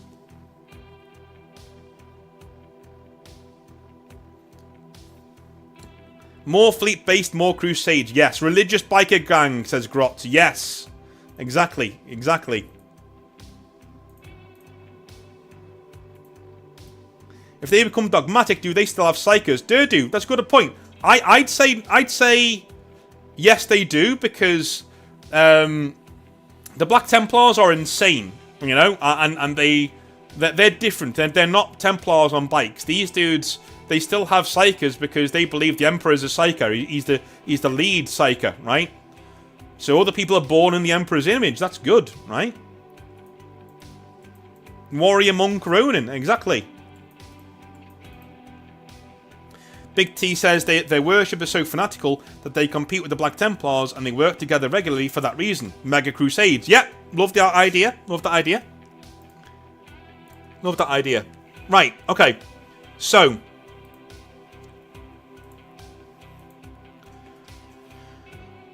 where does the Khan go? Where does the Khan go? The Khan can't be alive, because obviously he needs to go away somewhere so we can bring him back for 40k, right? So where does the Khan go? Throw in the chat. We need the Khan to go somewhere. Is he dead? Right? I'll tell you what we'll do. Is the Khan alive, quote unquote, at the time of the destruction of Cadia and the turn of Primarchs. Alright. So I've asked you there, is the Khan alive, quote unquote, at the time of the destruction of Cadia and the return of the Primarchs? What I mean by alive is, he could be alive but missing, alive but in stasis, alive but... You know what I mean? You know what I'm saying? He's alive but not a part of the action. Or is he dead? Or is he dead?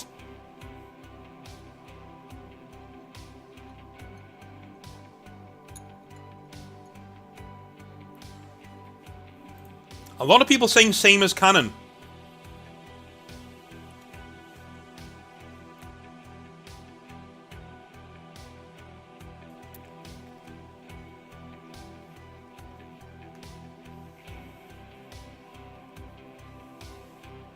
Frog Wizard says, what if instead of the warp, the Khan disappears to a far uninhabited planet to meditate and reflect on his perceived sins? That's good, yeah. Durdu says he drives into the webway. He wants to redeem himself by serving his role he got at the start. Yeah. Matthias says, spiritual pilgrimage, maybe to find the Emperor's spirit, as he doesn't believe it resides in Terra. Okay. Perturaba says, I like to see the Khan become a little more like Lorgar at this time. Okay. Bader says he commits seppuku when he got word that the Horus killed the Emperor, quote-unquote. Okay. Don Mac says, let's make him a bike dreadnought. Duke Gurren says, through self-imposed exile, he took a number of his legion to the darker, unknown reaches of the galaxy, searching for the traitors, and has never been heard from again. Tereka says, he goes looking for Vulcan. Perturabo, a loyalist Lorgar / Buddha. Damned Legion says, the Khan has been in the Halo Stars or Haddock's anomaly. Okay, so we know he's alive. Main thing, we know he's alive, right? I've got to choose one of these ideas now. Or mix a few. Mix a few. Alright, okay, how's this? How's this? The Khan leaves the Imperium to go to the Ghoul Stars, as Damned Legion just said there. He goes to the Ghoul Stars. And he goes there to try and basically find absolution, to find himself, to contemplate on the failure that he thinks he is. Yeah? He goes over there to do that. And whilst he's there, do you know of a chapter called the Death Spectres? Right? So the Death Spectres, they actually, their main chapter master sits on a relic called the Throne of Glass. And this is supposedly similar to the Golden Throne, right? And he was sent a vision by the Emperor to go over there and sit on the on the Throne of Glass. I'm wondering whether we give that to the Khan. And we let the Khan sit on the Throne of Glass. Why? Because he wants to communicate with the Emperor. He wants to find absolution. He wants to ask his father for absolution when he never got the chance. What do we reckon? What do we reckon? So we can still come back. Yeah? What do we think? Combine everybody's ideas. The Khan is meditating in the Ghoul Stars on Throne of Glass, trying to commune with the Emperor.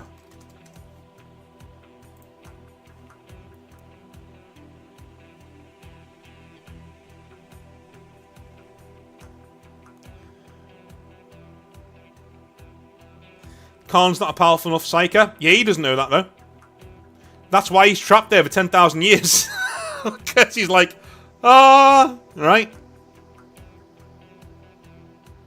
I'm just very reticent to give every Primarch this amazing, you know, let's go into the Eye of Terror and fight chaos. You know, it just doesn't...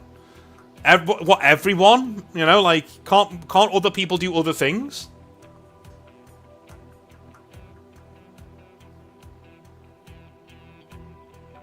You know?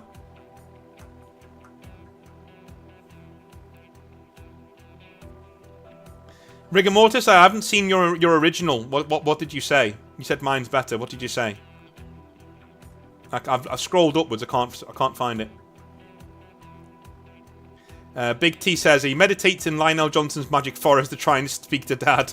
Finds out about this place after the line returns. Like, yeah, maybe. JD Studio says the Khan is stuck on the glass throne and is freed by the Grey Knights. Maybe. Rigor Mortis says, I have been back reading Rogue Trader again, and I don't even like the idea of Primarchs. Well, I mean, we are where we are. We are where we are.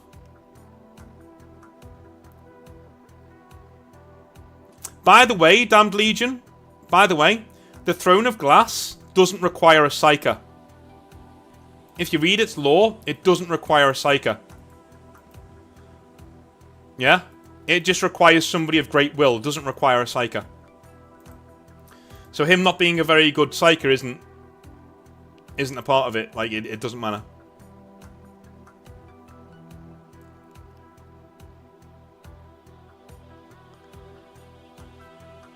Is this the same throne as in the Path of Heaven novel? I think it might be, yes. If they're over that side of the galaxy, I think it might be on Messiah, yeah.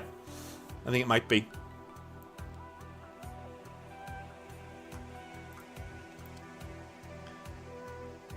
Alright, this one has also split people. But I think we're going to have to go with it. As like an ending to the entire thing.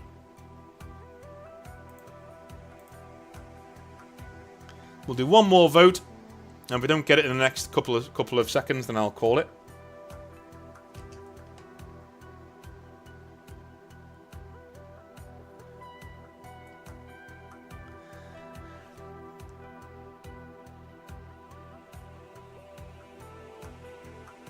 If he's there in the Ghoul Stars, what horrors finds him? Exactly, yeah, well that's the thing. That's the thing.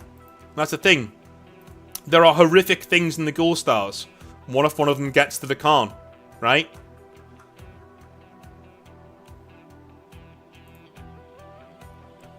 Right, we're in that there. So, 62%, it won the vote. So the Khan is on the Throne of Glass. And you know what? I like the Death Spectres so much. How about we bring the Khan back by the Death Spectres finding him? Right? How about that's how we... So we make the Death Spectres successors of the White Scars. And they find him. They bring him back.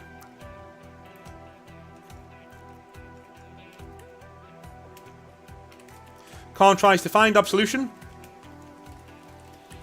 from the Emperor by sitting on Throne of Glass in Ghoul Stars. Stuck there for 10,000 years in warp anomaly. He is found by the Death Spectres, a White Scar successor chapter, and is freed when their chapter master takes the Khan's place on the throne. How's that? How's that? So we've used a completely separate thing from an obscure part of the lore. Right? The Death Spectres are the ones, because they're in the Ghoul Stars. That's what they do. And they ride around the Ghoul Stars, killing things for absolution in the Emperor, and they're the ones who find the Khan. And they go, whoa, that's the Khan. He's literally right there. And their chapter master learns about the Throne of Glass, and takes the Khan off and sits on it himself. Takes his place.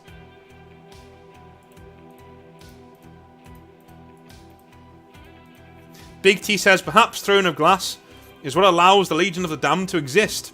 He stays there so they can earn their repentance. So if the... Yeah, okay, alright. Unknown to them, the Throne of Glass powers the Legion of the Damned. Well then, no, we can't do that. We can't do that. Because how did the Legion of the Damned become a thing after Istvan if no one's sitting on the thing? If no one's sitting on the throne, right? I like that idea. I love that idea, Big T, but we can't use it. It invalidates our previous lore that we wrote. Perfection Hunter says, the Death Spectres find him and keep him safe for thousands of years, trying to figure out how to free him. He gets freed because of the Sigtrex Maledictum, messes things up. Yep, okay. They watch over him for thousands of years. And the Great Rift shatters the thrones, hold on the Khan long enough for him to be replaced on it. There we go. There we go. And that is the Khan. That is the White Scars. You know? That is the White Scars. We're done. We're done. We've done it again. Another week has gone by. And so let me read out what we've got so far. So, the White Scars. This is what we figured out, what we're going to do. So, Jagoris, the home world of the White Scars, is a Mad Max-style world filled with speed-freak orcs, and Jagatai fights the orcs and saves the empires of the world and unites them under him. The nobles on Jagoris are essentially posh biker gangs. The only city on Jagoris is essentially a neo-feudal Neo-Tokyo, like in the movie Akira, and the orcs, of course, have their own version of this Neo-Tokyo style city that is just a shambolic, steampunk-style biker city on the other side of the continent. The Khan was sent to Jagoris to stop a Dark Eldar expansion, but the orcs on the planet halted his plans. But now he's off the planet and taking the fight to the Dark Eldar in the Great Crusade. The White Scars, as a chapter, a legion, and a culture, are an infusion of samurai honor codes, practices, and Mongolian outlooks with a biker gang brotherhood organisation and mentality. You blend all those together, and you've got the White Scars. We make them less Asian dude stand-in and more grimdark samurai biker, right? The Khan originally sides with Horus out of brotherly duty during the Horus Heresy and honour, as he trusts him, right? He trusts Horus as his brother. After seeing his dishonourable acts at Istvan V, he turns on Horus and sides with the Loyalists, screening their retreat from the massacre and escaping with half of his legion to Terra. Some of the slain White Scars are scorched by nuclear fire on Istvan V and become the Legion of the Damned, because they never got to ask the Emperor for any sort of absolution, and they never got to absolve themselves by fighting in the Siege of Terra. In the Siege of Terra, the Khan is made to fight with his legion outside the walls as nobody trusts him. Both Dawn and Sanguinius regretfully don't let him inside the Imperial Palace. The White Scars, after the Siege of Terra, become Ronin, a fleet chapter obsessed with travelling the stars and finding absolution by fighting chaos and the enemies of the Emperor. They become more and more extreme as time goes on without their Primarch, and eventually convert to worship the Emperor as a god. So what happened to the Khan after the Horus Heresy? Well, he fights Mortarion to a standstill at the Siege of Terra, and the Siege of Terra essentially happens exactly as it does in the current lore and canon. After the Horus Heresy, the Khan tries to find absolution from the Emperor by travelling into the Ghoul Stars, and he finds and sits on a psychic projection unit called the Throne of Glass, and he's stuck there for 10,000 years in a warp anomaly looking for his father. But for the Khan, it seems like and feels like only maybe a couple of weeks have passed. He is found eventually by the Death Spectres, a White Scar successor chapter, and is freed when their chapter master takes the Khan's place on the throne. They watch over him for thousands of years, the Khan I mean, and the Great Rift shatters the throne's hold on the Khan long enough for him to be replaced by the chapter master of the Death Spectres. And that, the Khan is back, and that is how he comes back, and that is where we are in the current 40k setting for the White Scars. What do you think? You think we've done well? I think we've done pretty well. At the start of every video we do, I'm thinking, yeah, I'm not really sure we can do this, but then we actually do bring it around. We do end up bringing it around. I quite like it. Rigor Mortis says, Samurai, you're late to the party, dude. But the Mongol stuff's still in there. We just made him a bit more samurai as well, because calling somebody a Khan, who's literally a Mongol in space, is kind of like, you know, just too on the nose. Your Discord link is broken. It will be working right now. Let me sort out the Discord link. For now, let's say goodbye to the good folks on YouTube. Goodbye, folks on YouTube, and we'll see you next time. Have a good one. Bye. Right, I will sort out that Discord link right now.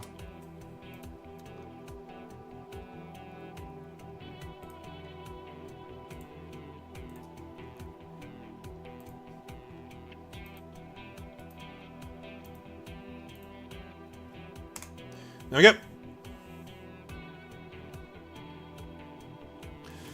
go. Would the Khan side with Reborn Emperor? Yes. Well, I think the Khan would probably have to look at his dudes first and see if the Khan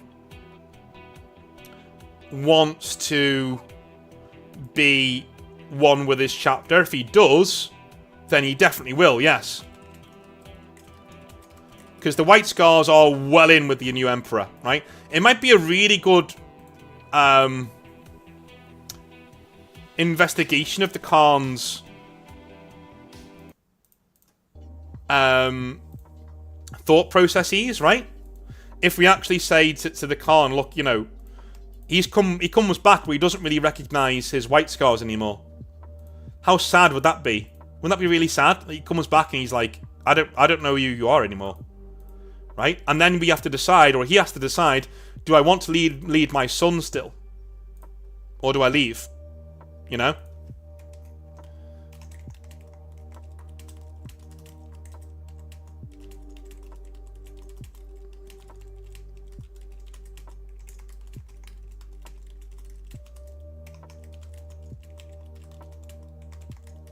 So the Khan needs to decide whether he wants to lead these new dogmatic White Scars and side with the Emperor Reborn. Maybe that's something you can think about on your own. Maybe you can think, well, would I want the Khan to do that, right?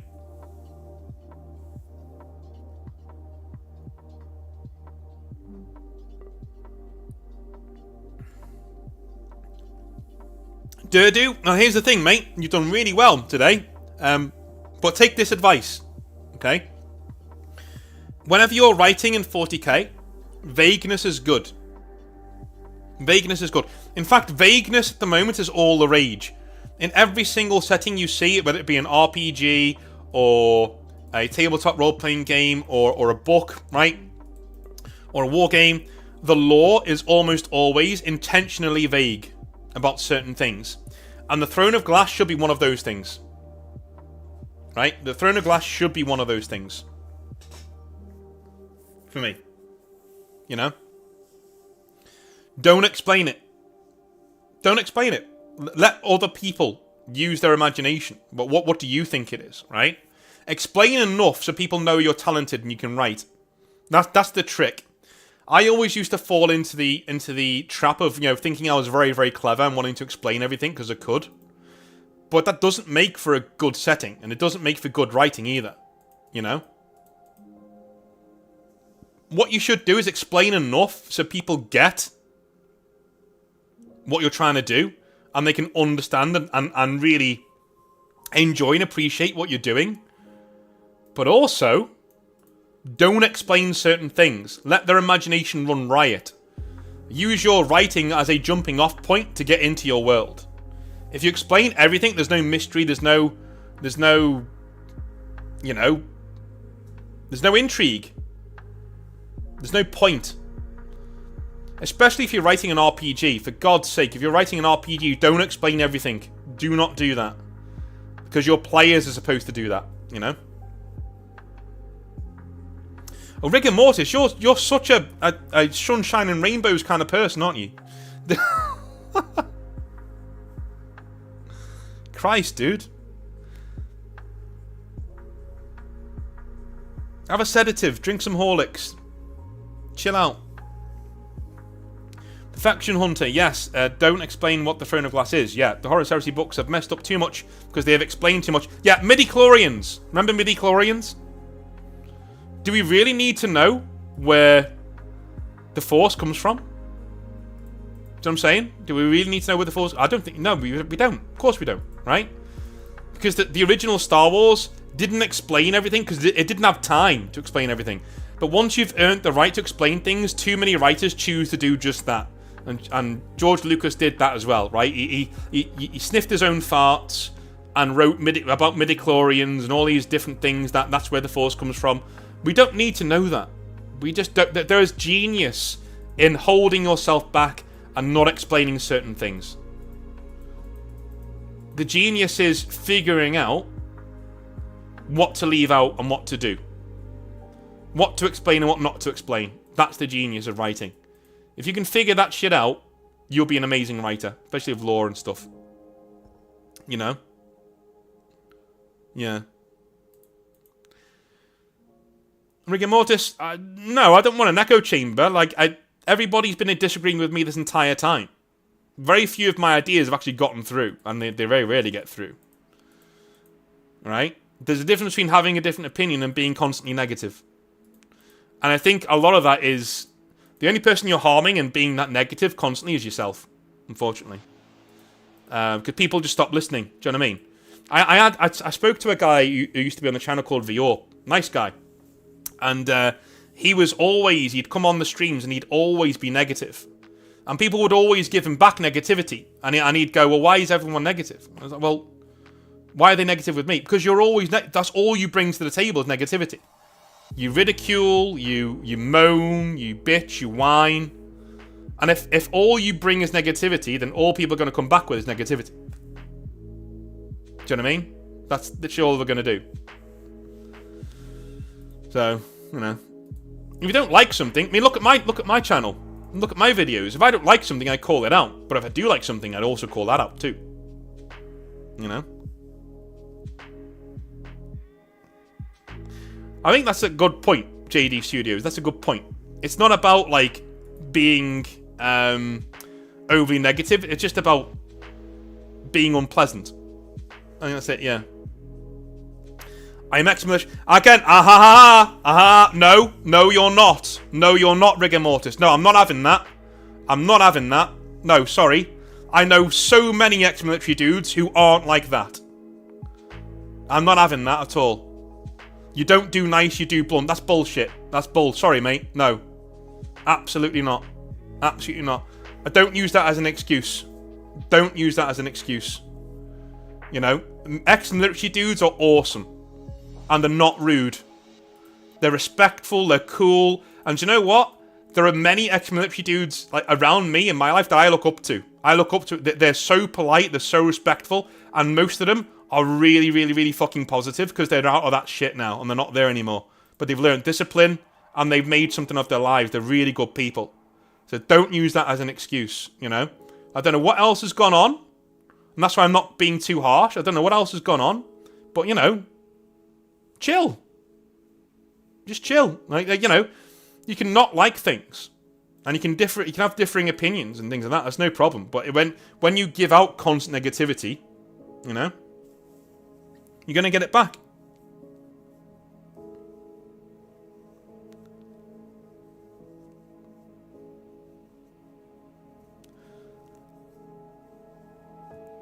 When we finish covering the legions, will there be episodes reworking successor chapters or coming up with new ones? Yes, there will. Max, yes, there will. Yeah, there will be. I think next week. What are we doing next week, actually? Space Marine Legions. Let's have a look. Let's have a look-see. So I think we've got... oh shit, it's Space Wolves next week. Okay, no Emperor's Wolves next week. We're doing Space Wolves next week. We're rewriting the shit out of Space Wolves next week. Alright, and once we've done Space Wolves, then we'll do Emperor's Wolves.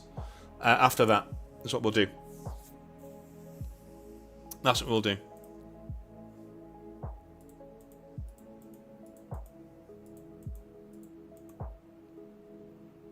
Will we ever do Fall of Cadia? Of course we will. Wings of Steel, of course we will. Yeah.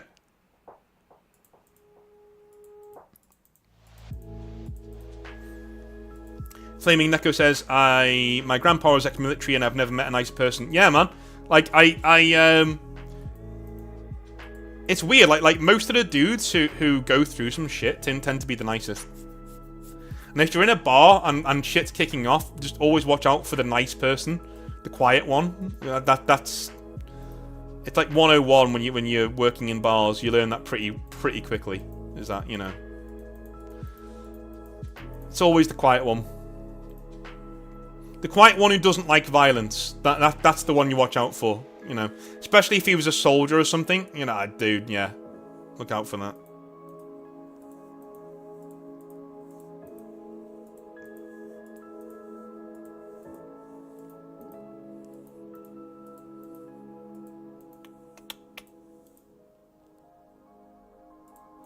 Yeah.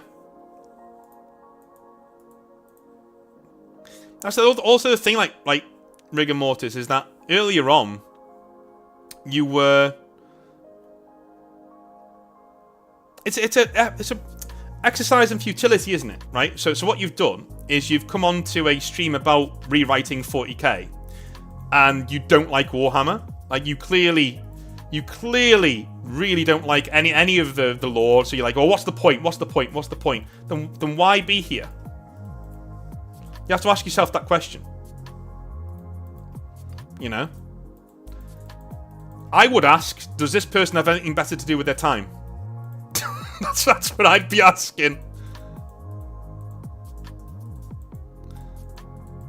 Oh, right, okay. I was making fun of you all spinning your wheels. I think we did a fucking brilliant job, dude. I think we did a very good job. Always fun doing this on a weekly basis. That's your opinion, though. That's all good. That's all good. Say this to dudes all the time, though. Like you know, the amount of dudes... I've met a lot of blokes through this channel by talking to them and getting on with them and things. And the amount of negativity you hear, and these guys say, oh, it's all bad, nothing's ever going to get better, and then when it doesn't, like, see, look, it didn't get better. It's like, yeah, well, what the fuck do you expect? What do you expect?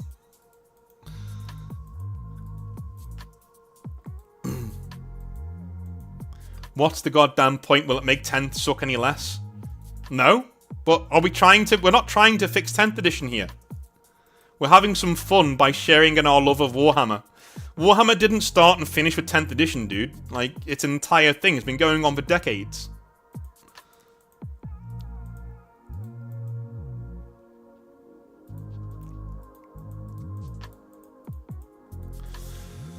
I know Perfection Hunter's having a go there, which is fair enough. You know, you stick your head above the parapet, that's what you get, I suppose. And as an ex-military man, you'll know what I mean by that. But I think he hits on a deeper point in that he says, you know, I have committed the sin of having a different opinion. You know, I tend to find when dudes say that, deep down they know what they've said. They haven't said it because it's their opinion, right? They've said it because they want to get under people's skin. In other words, they're trolling. And then when they're called out for trolling, they go, whoa, sorry for having a different opinion. Oh. No, trust me, we've come across a fair few of them since I've been running the channel. I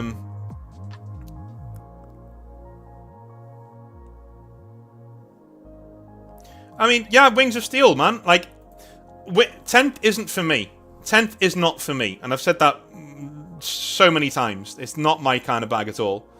But that doesn't mean that I don't have a passion for Warhammer. And it doesn't mean that...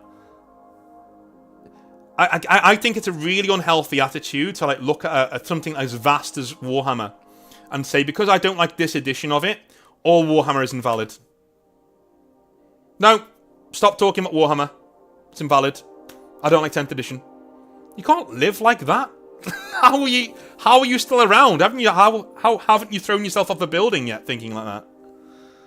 You know, it's not conductive, is it?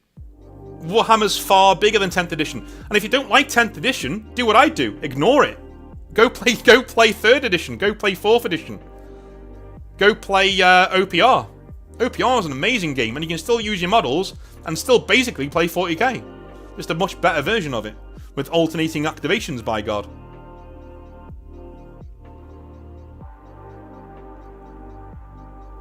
Rigor Mortis, I don't think you've watched my channel. Look at it. He says, look at you, all white knight, for a freaking game that has betrayed its fan base for years. Dude, have you seen any of my videos? Oh, dear. Wings of Steel says, oh, good news, North. I've finally gotten onto the AM shift. Hey, great. Good. Which means I can play and paint a lot more often. Good. That's great stuff. We only said last week, didn't we, that you needed to... it was screwing up your sleeping pattern. That's good. That's good. Frog Wizard said, I like these because lore is all I care about in 40k lately, and it's nice reworking it to give it a better feel, and how it's been going. It's really been nice having these on Sundays to vibe. Yeah, true. Very, very, very true. Yeah. I'll say this, Rigor Mortis, and then I'll stop reading your replies. Because it's like, kind of like talking to a brick wall. But life is nuance. There are good and bad parts to everything. When there is something bad about 40k that I don't like, I'll say. But if there's something good that I like about 40k, I will also say.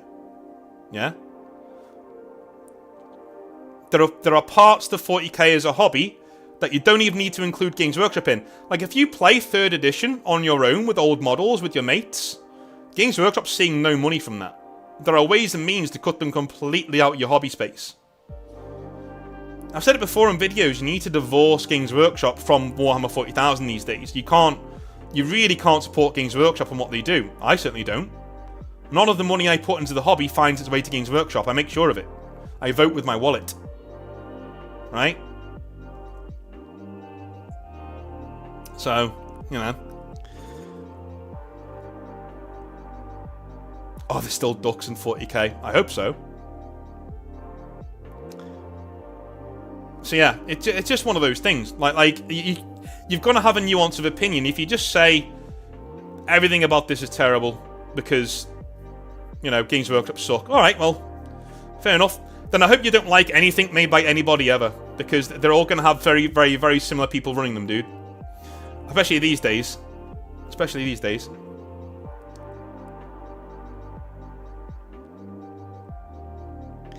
It's balance of opinion.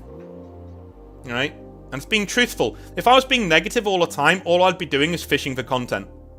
If I was negative all the time, all I'd be doing is lying to you. Because I'm not negative about everything that 40k does. There are certain things in 40k that I really like, the lore being one of them, right?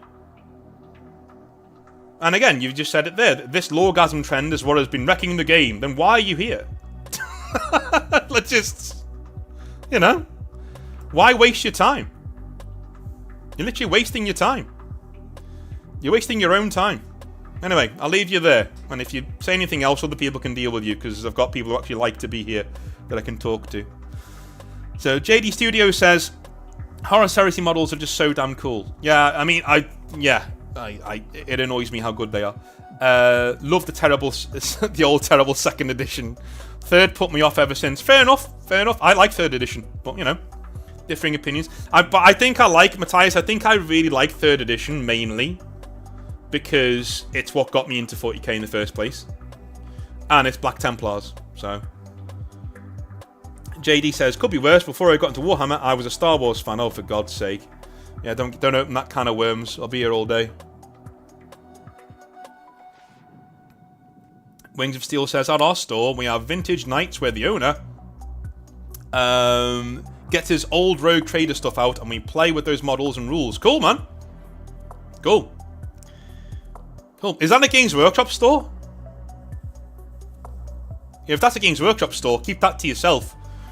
Don't spread that around. Don't spread that around. If it's a normal store, do it. Yeah, mate, fill your boots. Fill your boots. Data faxes were great. I missed 2nd edition too. All right. Owen says 3rd edition and sweeping advanced the best. Dude, combat in 3rd edition was so overpowered. I think that's also why I like it so much. Because I am a close combat person. I love 40k close combat. I love chewing things up with chainswords and shit. And sweeping advance was so good in 3rd. You could just wipe somebody's army with like if you had Khorne Berserkers or something similar. You know, you could literally wipe half an army in like 2 or 3 turns of really, really visceral combat.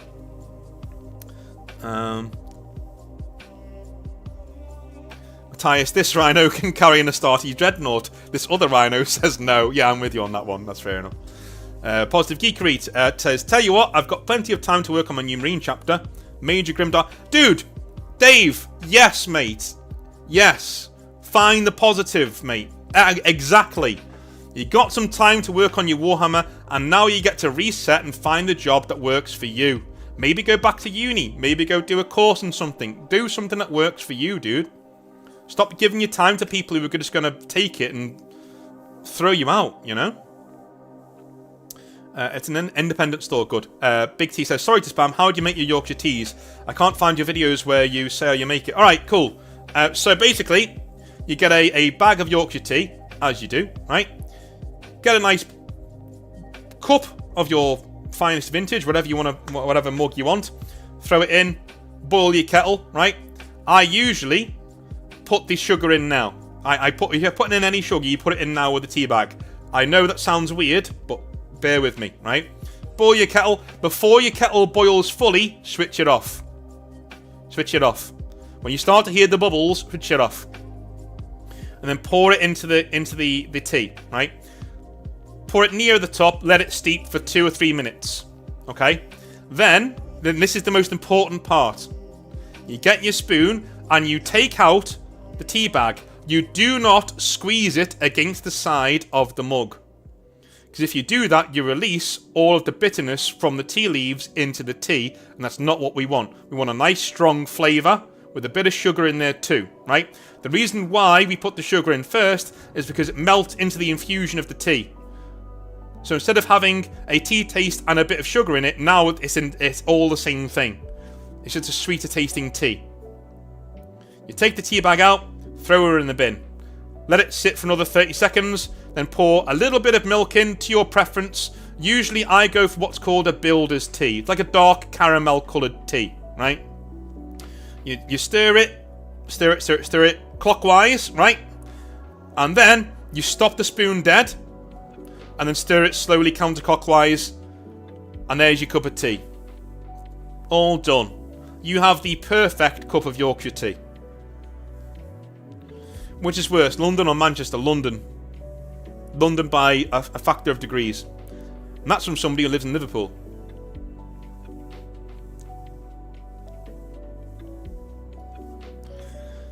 Yeah, you've got to do Yorkshire tea.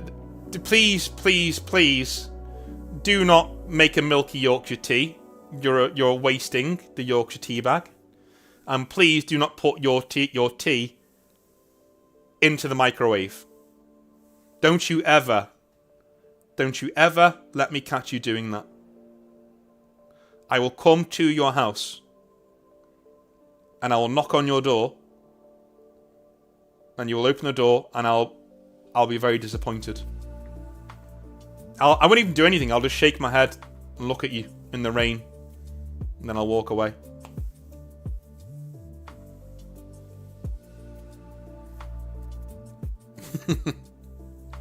No worries, Big T.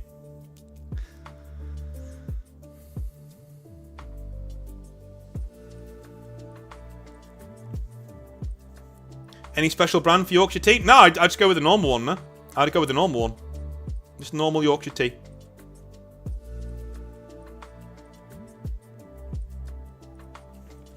JD says, I've actually stumbled into one of the largest gaming stores I've ever been in London. It was on par with Warhammer World's gaming area, with the gaming area they had as well as top tier terrain. Dude, brilliant. Brilliant. Only problem is with London, if you travel across it, you spent 50 quid somehow. I don't know how I keep doing that with an Oyster card, but like, you've got an Oyster card in it, so you're travelling around, but it doesn't matter. I want to stop for a coffee and a coffee and a flapjack and a paper. I've spent 50 quid. How?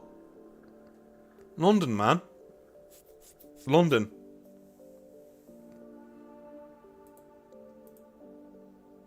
Dude, Frog, don't even... Florida's very nice. You're in even more trouble. If you live in somewhere like Florida and I catch you, somebody tells me you've been microwaving your tea, I'd much rather go to a nice place as an excuse to turn up to your house and just shake my head at you and then walk off, you know?